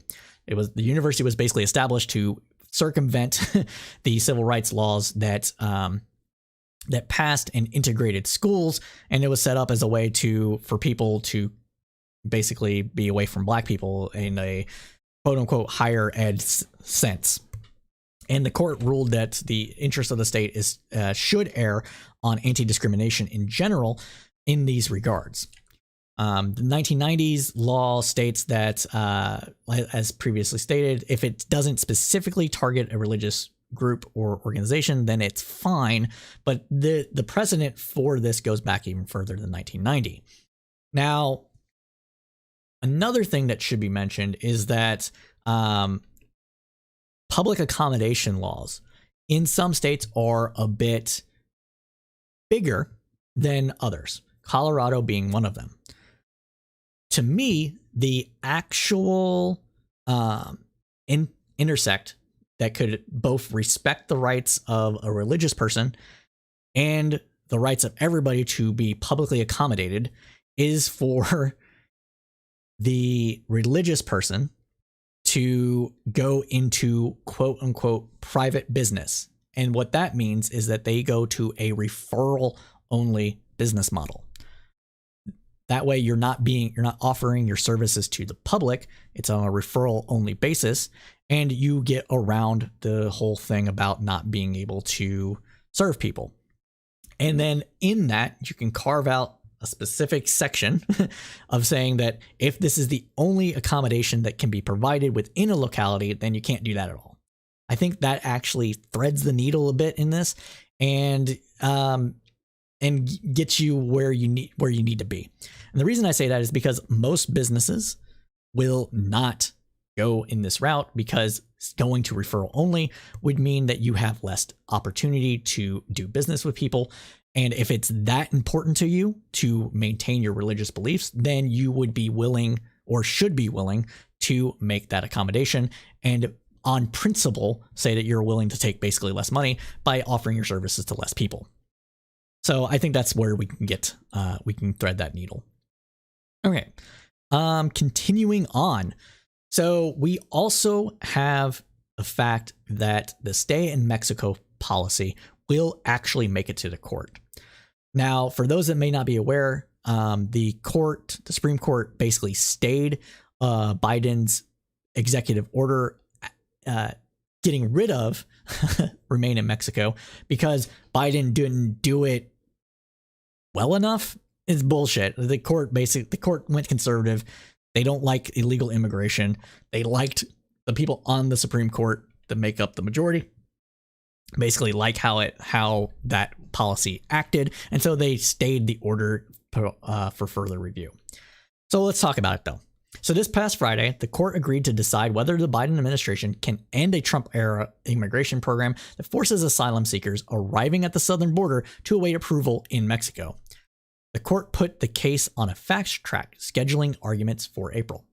The Remain in Mexico policy applies to people who left a third country and traveled through Mexico to reach the U.S. border. After the policy was put in place at the beginning of 2019, tens of thousands of people waited in unsanitary tent encampments for immigration hearings. There have been widespread reports of sexual assault, kidnapping, and torture. Soon after he took office, President Biden sought to end the program, but Texas and Missouri sued in order to prevent that. They claimed that they had been injured by termination of the program because they had to provide government services like drivers, licenses to immigrants and licenses to immigrants in the United States. Last August, the U.S. District Court for the Northern District of Texas ruled the federal law requiring returning asylum seekers to Mexico when the government lacked the resources to detain them. Wait, hold on, let me read that again. I think I fucked that up. Last August, the U.S. District Court for the Northern District of Texas ruled that federal law requiring returning asylum seekers to Mexico ruled in favor of that and lacked the resources to detain them. The Biden administration promptly asked the Supreme Court to intervene, but it refused to block the ruling. The Biden administration then took up steps to restart the program and issued a new decision seeking to end it. Now, this was very controversial because basically it was giving the middle finger to Mexico, and it caused a fallout between the Biden administration in the United States and the Mexican government with Ortega. Now, generally speaking, when it comes to international policy and border stuff and all that stuff, the Supreme Court errs on the side of the federal government, but we'll still hear cases like that. So they usually, typically speaking, will stay a ruling in these regards, erring on the federal government side. But in this case, they didn't. But let's continue on. Administration officials responding to criticism that they had acted hastily, released a 38-page memorandum setting out their reasoning. They concluded the program's cost outweighed its benefits. Among those costs, the memo said, were the dangerous conditions in Mexico, the difficulty immigrants faced in conferring with lawyers across the border, and the ways the program undermined the administration's foreign policy objectives and domestic policy initiatives. A 3-judge panel of the U.S. Court of Appeals for the Fifth Circuit in New Orleans rejected the administration's plan to shut down the program. Elizabeth B. Prelogar, the Solicitor General, told the justices that the appeals court decision amounted to unwarranted interference with the president's power over foreign affairs. Quote, the injunction is compelling the executive branch to maintain a controversial policy that officials have determined is contrary to the interests of the United States, to divert resources from other critical priorities, and to engage in an ongoing coordination with Mexico, she wrote. Lawyers for Texas and Missouri told justices that the program was an effective tool to protect the nation's borders and that the administration had not followed lawful procedures in its attempt to rescind it. which is honestly bullshit. A decision will probably arrive at the end of the court's current term in late June or early July. All right. Let's see. Okay, we're going to skip that. Let's go on to state politics. Make sure I didn't miss any comments. All right. Still going strong. We still got, all right, still got like some people watching. All right, cool. All right, so going on to state politics. So let's start off with Texas, where I live, good old state of Texas. All right, so the Hill and the Texas Tribune reported that the Texas Republican Lieutenant Governor Dan Patrick wants to end tenure for public university professors in order to fight against critical race theory. What? How does that work? Patrick said that the members of the university faculty indoctrinate students when they teach about race in a way that corresponds to the tenets of CRT, which they just mean talking about race in a way that structures is like oppressive and privileged and all this other stuff. They don't, whatever. Quote, "I'm not going to pay for that nonsense," he said. "Go to private school. Let them raise their own funds to teach, but we're not going to fund them," he said. Patrick's comments were in response to a resolution passed by the University of Texas of Austin's Faculty Council. The resolution reaffirmed the school's freedom to teach on racial justice issues, including CRT, according to the Texas Tribune. The resolution read, "Legislative proposal and enactment seek to prohibit academic discussion of racism and related issues if the discussion would be divisive or suggest blame or cause psychological distress, but fail to recognize that these criteria chill the capacity of educators to exercise their academic freedom and use their expertise to make determinations regarding content and discussions that will serve educational purposes." Now, I'm going to rant about this just for a little bit. It's one thing to say K through 12 is indoctrinating students when they talk about these issues, and they do it in a haphazard way.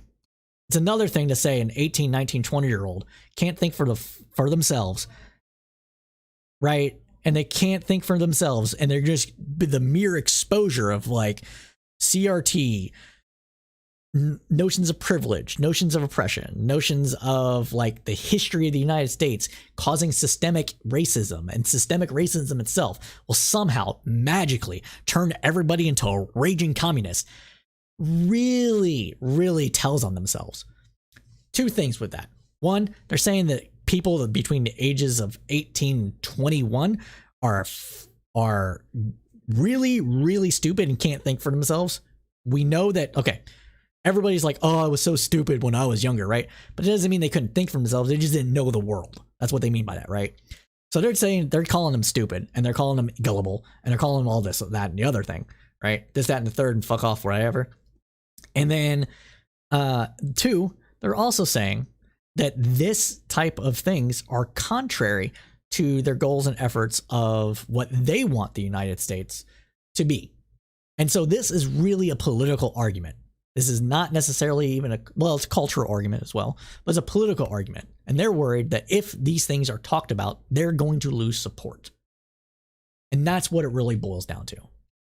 And one other thing, Dan Patrick should be in prison, so he can go fuck right off, honestly. And if you don't know why I said that, look it up. He violated both legal ethics, and also there was endemic corruption and violation of powers within the Attorney General's office while he's been in office. And if he wants to sue me, come at me. I don't care.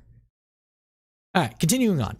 Patrick said he wants to change state law to allow the teaching of CRT to be a valid reason to revoke the tenure of university professors.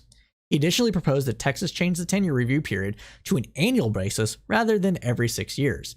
Again, this is an effort to purge out undesirables from academia. Wonder where, man, it sounds a little bit communist to me, doesn't it? Yeah, purge undesirables from academic institutions. Cultural revolution. Yeah, it sounding a bit communist, if you ask me. It's a little tongue in cheek, but I think they call everything communism. Well, this is communist to me. He additionally proposed that, oh wait, I already said that. A day before to Patrick's comment, the Texas Education Agency confirmed to the Texas Tribune that it will now require charter schools to submit a statement of assurance that the schools will follow laws on CRT before they are allowed to officially open, which further removes the state's ability to teach about And in the way that this law is written, the way the Texas law is written, is basically if it causes psychological distress. So if little Timmy says, "Oh, mom, are we the bad guys?" after reading a book and identifying with their white skin tone, well, that's grounds enough to get them kicked out. Them being the teachers. And what that also means, and I can't stress this enough, is that a lot of teachers won't feel comfortable about teaching about the actual history of the United States and the state of Texas. Because all it takes is one child or one parent or both, mostly the parent, to get pissed off that their kid is being taught that, racism existed. There you go. Now, continuing on with Texas, and this is so, honestly, this is evil. Let's just be real here. So, parents of transgender children and child abuse. Why are we talking about this? Well, the reason we are talking about this is because Republican Governor Greg Abbott has declared that parents who allow their transgender children to receive gender-affirming medical care are committing child abuse. Now, gender-affirming medical care is a broad spectrum of things. So this could be things including psychological tests, puberty blockers, etc. Things that we know don't necessarily harm children. When I say necessarily, it's because whatever, right? We know they don't harm children. But let's go on though. He's calling on licensed professionals and members of the general public to report these parents to state authorities if it appears that minors are receiving gender-affirming medical care. I don't know. Again, sounded kind of communist to me. Sounded a little bit authoritarian. The entire state of Texas is going to be returned into a police state at this point when it comes to cultural issues. So if a person thinks that they're receiving care, and let's be real, people don't know shit when it comes to this. They could see a person in a dress or a skirt and looking a little too boyish, and they'd be like, "Oh, that person's getting gender affirming care. Parents are committing child abuse. Let me get that money," because of course they're going to pay for this. You can't with these fucking people, dude. So annoying. But they're saying this, and it's fucking disgusting. But let's continue on. Abbott sent a letter Tuesday to the Department of Family and Protective Services, directing it to conduct a prompt and thorough investigation of any reported instances of minors undergoing, quote, elective procedures for gender transitioning. Abbott's letter followed an opinion released by Texas Attorney General Ken Paxton, which stated that allowing minors to receive transition care such as puberty blockers, hormone therapy, and surgery is child abuse under state law. Now, let's be clear here. No child is getting surgery. Children, by and large, who are transgender, are at most getting puberty blockers. There's some give in there between the ages of 16 and 18 for when they may be able to start HRT, hormone replacement therapy. But the vast majority are not doing that until they are adults. They delay the onset of puberty until the child is legally an adult and they can make that decision for themselves. That's what's happening. So the idea that kids are going under the knife is a flat out lie. Let's continue on. Paxton issued the opinion after the legislature failed to pass a bill last year that would have made it a felony equal to physical and sexual abuse to provide such care to minors. So going roundabout the legislature, making it an executive order. It should be noted that an opinion is an interpretation of existing law. It does not change the law itself, but can affect how it is enforced. Abbott tasked licensing professionals who work with children, including teachers, nurses, and doctors, and, quote, members of the general public, because we're turning it into a police state, with reporting such claims.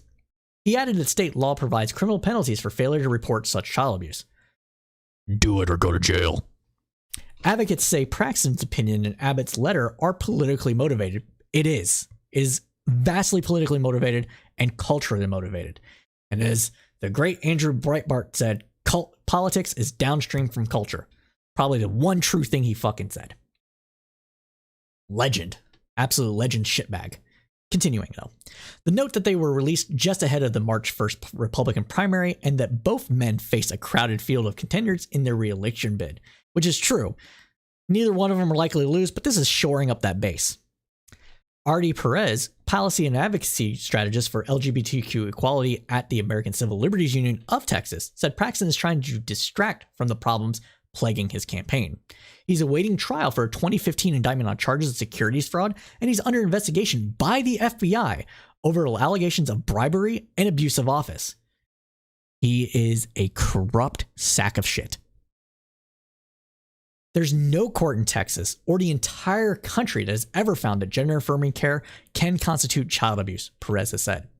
An attorney at the ACLU of Texas said in a statement that neither their opinion nor the letter have been or legal effect. Okay. An attorney at the ACLU of Texas said in a statement that neither the opinion nor the letter have a legal effect and cannot change Texas law nor usurp the constitutional rights of Texas families. Quote, but they spread fear and misinformation and can spur false reporting of child abuse at a time when the Department of Family Services and Family and Protective Services is already facing a crisis in our state foster care system, the attorney stated. The law is clear that parents, guardians, and doctors can provide transgender youth with treatment in accordance with the prevailing standards of care. Any parent or guardian who loves and supports their child and is taking them to a licensed health professional is not engaging in any child abuse, he further stated.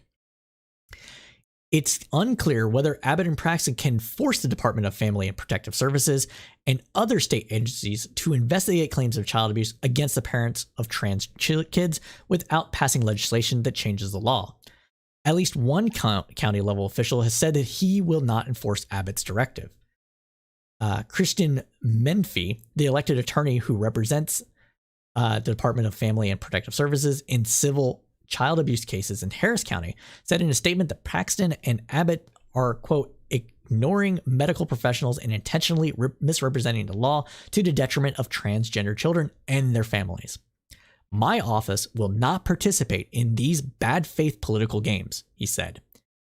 As the lawyers handling these cases, we owe a duty of candor to the courts about what the law really says.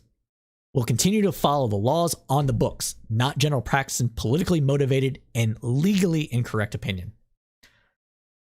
Over the last year, nearly 24 states considered legislation that would bar access to some or all gender-affirming medical care for transgender minors. Some states, including Texas, considered bills that would have charged parents or doctors who provided transition care with a felony. Only 2 states, Arkansas and Tennessee, have enacted restrictions on such care for minors, and a federal judge blocked Arkansas's law from taking effect in July. The White House, which has recently stepped up its response to anti-LGBTQ state measures, spoke out against Abbott's directive Wednesday in a statement to the Dallas Morning News. Quote, conservative officials in Texas and other states across the country should stop inserting themselves into healthcare decisions that create needless tensions between pediatricians and their patients. Carrie Jean-Pierre, the deputy principal press secretary of the White House, told the paper. No parent should face the agony of a politician standing in the way of accessing life-saving care for their child. And I need to emphasize this. It is life-saving care because transgender youth who are denied gender-affirming care across its various degrees are, I think, twice or 3 times more likely to commit suicide than those that are allowed to seek this care. So Rachel Levine, Assistant Secretary for Health and the first openly transgender Senate-confirmed federal official, added that the Department of Health and Human Services stands with transgender youth and their medical providers. Quote, our nation's leading pediatricians support evidence-based gender-affirming care for transgender young people, she said.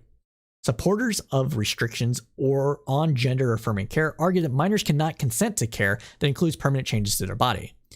Advocates note that all relevant major medical organizations, including the American Medical Association, the American Academy of Pediatrics, and American Psychological Association, say that gender-affirming care is medically necessary for transgender youth and is backed by decades. The Endocrine Society, an international medical organization for the field of endocrinology, which includes the study of hormones, said in a statement Wednesday that Abbott's directive rejects evidence-based transgender medical care. Medical evidence, not politics, should inform treatment decisions, the group said in a statement. The governor's directive reflects widespread misinformation about gender-affirming care. When young children experience feelings that their gender identity does not match the sex record of their birth, the first course of action is to support the child in exploring their gender identity and to provide mental health support as needed. The Endocrine Society added that its clinical practice guidelines recommends only reversible treatments for adolescents, such as puberty blockers, after they've entered puberty. Older adolescents who demonstrate the ability to provide informed consent to partially irreversible treatment and experience persistent gender incongruence can start hormone therapy. The guideline also recommends delaying surgery until the age of legal majority, which is 18 in most states.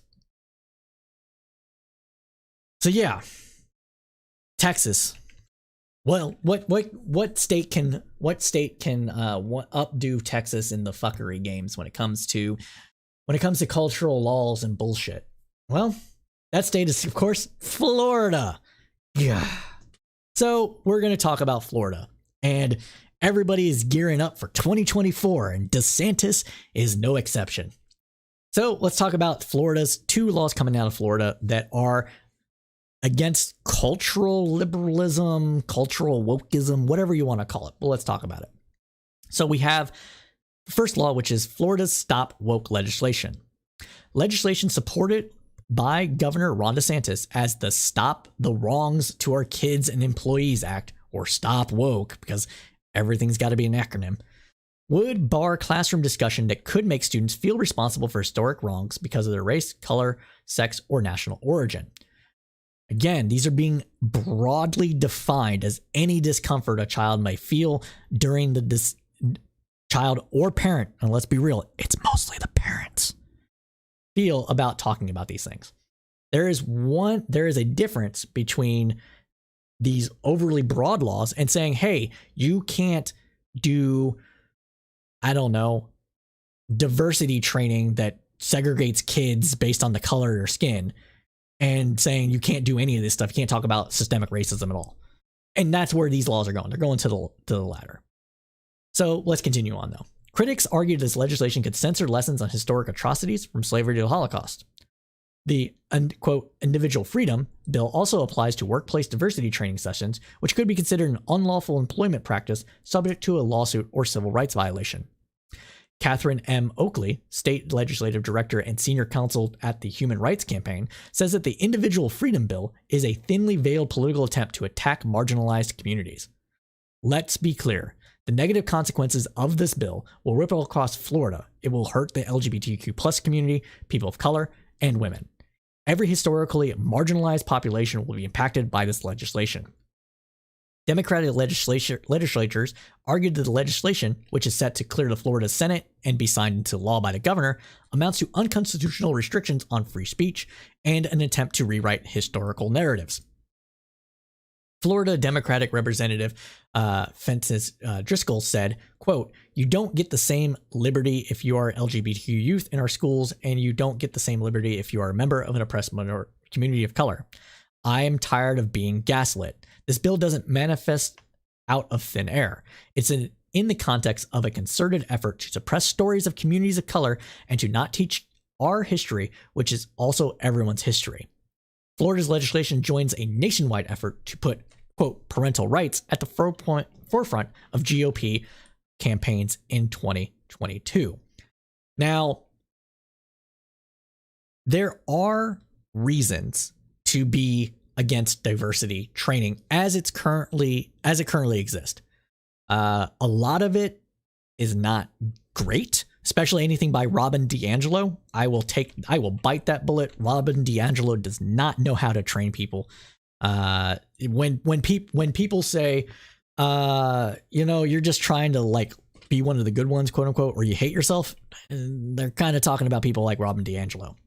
Self-smug, satisfied, woker than thou individuals that just want to berate other people to believe what they do. They're talking about people kind of like her, in my opinion. Now, the other reason is that it doesn't tend to work, but that is not all diversity training. In the military, there is diversity training. It's called equal opportunity training. And in equal opportunity training, depending on your unit, because every unit's going to do it slightly differently, even though there's broad consensus, or broad, not consensus, even though there's broad directives to go over certain things in the military across all branches, and each branch has its own broad within that broad thing that you have to talk about, every unit's going to be slightly different in how it teaches its equal opportunity training. And there's also sexual assault awareness and harm reduction training as well in the military. And I feel, and this might be a little biased, but I feel that the way the military typically does equal opportunity training, exposing people to people from diverse backgrounds, ethnicities, races, etc., and talking about, you know, why you wouldn't want to do something for this and that or the other, is actually kind of the right way you got to go about it. And Trump tried to nix some of that as well, but it's not the same kind of diversity training that you see in like corporate headquarters, where, you know, it talks about like different things that are quote unquote whiteness. Although academics have a problem with defining terms like these in ways that are not intuitive at all. But the concept makes sense. I just wish it had a different name. But again, those are the things that we're talking about here. And those things, telling a company they can't do it would, or an individual would, violate their free speech, according to the Supreme Court. And so there you go. But let's talk about more stuff. So, oh, got a follow. Who did the follow? Hey, thank you. I can't read that. Thank you, Elo Kill. Appreciate the follow. Great. Oh, cool. Well, I will put that up. We did our Russian Ukraine coverage previously, but thank you for tuning in. We covered that at the beginning of the segment, so if you want to rewind, we covered it pretty extensively, but I'm glad to hear that some more people in Russia are against the war. And I have seen some of the protests, and good on you if you've attended one. That's a really big risk for you, so appreciate it. Okay. Continuing on, though. Let's continue on with the news. All right. So also coming out of Florida is a bill that's being colloquially described as Don't Say Gay.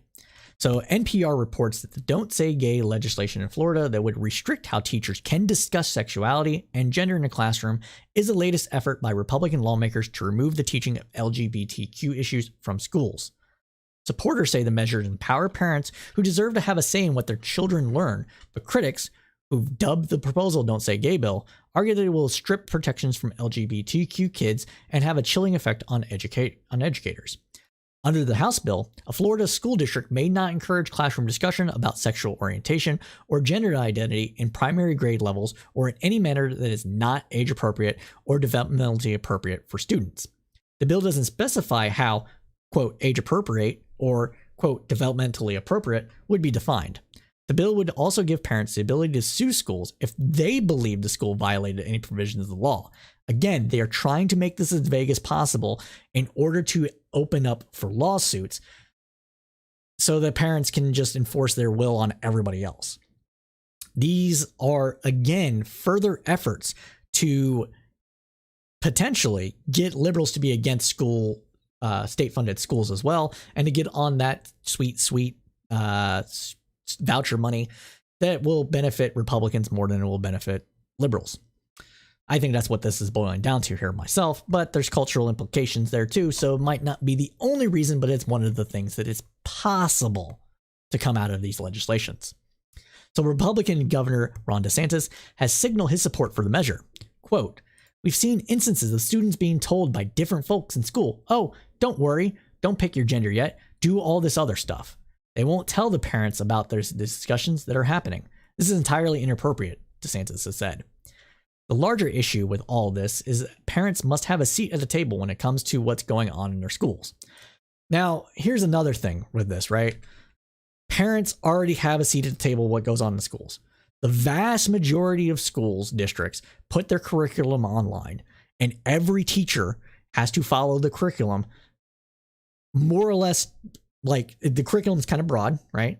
So there's stuff that's going to naturally happen in discussions. Like, kids are curious kids, right? They're going to come up and ask weird questions. And sometimes it's going to spark discussions. But when it comes to sex health and other things that are part of the curriculum, parents already have a say through the school board, by looking at the curriculum and saying, I don't want my child to learn this, and pulling them out of school during those lessons or whatever else have you. What this really boils down to is that they don't want this discussion happening at all in an effort to culturally inculcate everybody into their way of thinking. So that's what's going on here with that. And this law is written so broadly that if a teacher happens to be gay and their spouse or partner shows up at the school, they can't mention it. That's how broadly these rules are being written. Now, continuing on. But LGBTQ advocates have slammed the measure, and President Biden panned the proposal and reiterated his administration will work towards greater protections for the LGBTQ community.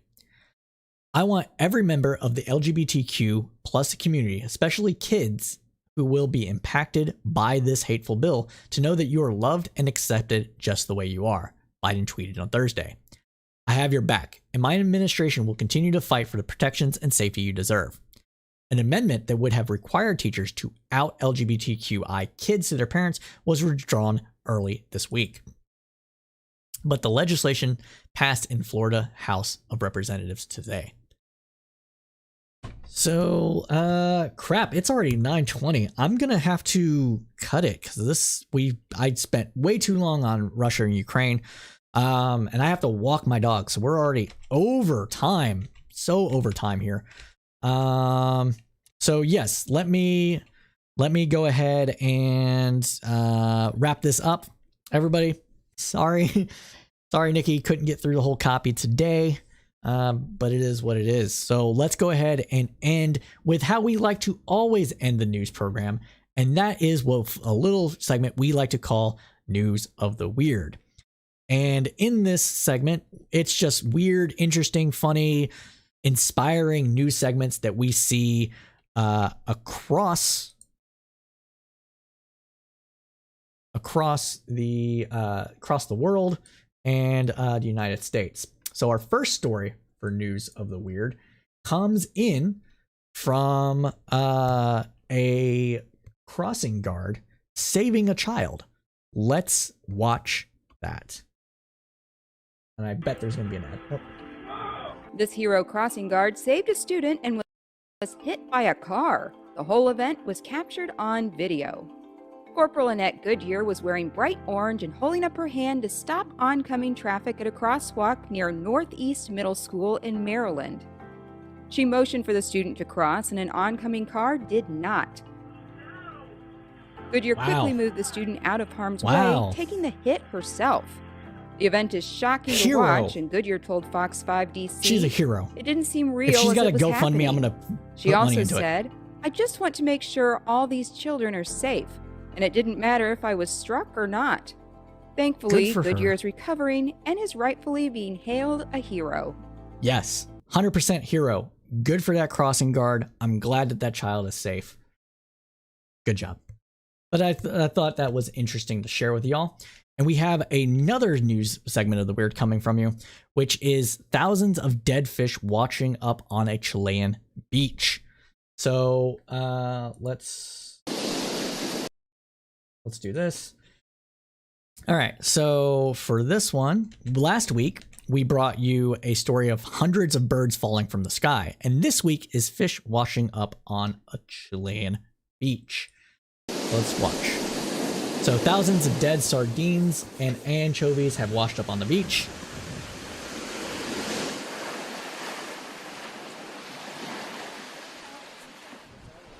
Environmental officials are trying to work out what has caused this. The water quality in the region is being investigated. This is clearly an environmental catastrophe of some sort, and thank you, Sky News, for delivering us that program. But everybody, with that, I am sad to say that we are out of time. We know you liked what you heard because you stayed with us to the end. So go ahead and smash that like button or follow button for the algorithms. It really does help us out and let you know when we are live. You can also follow us on Twitter, where I post memes, and whatever the hell I feel like in a little bit of long form throughout the day. And if you do it, join the Discord, everybody. We're creating a community of not necessarily like-minded people, but of the same kind of less vitriolic, more respectful kind of community where people can talk about their differences in a more respectful way.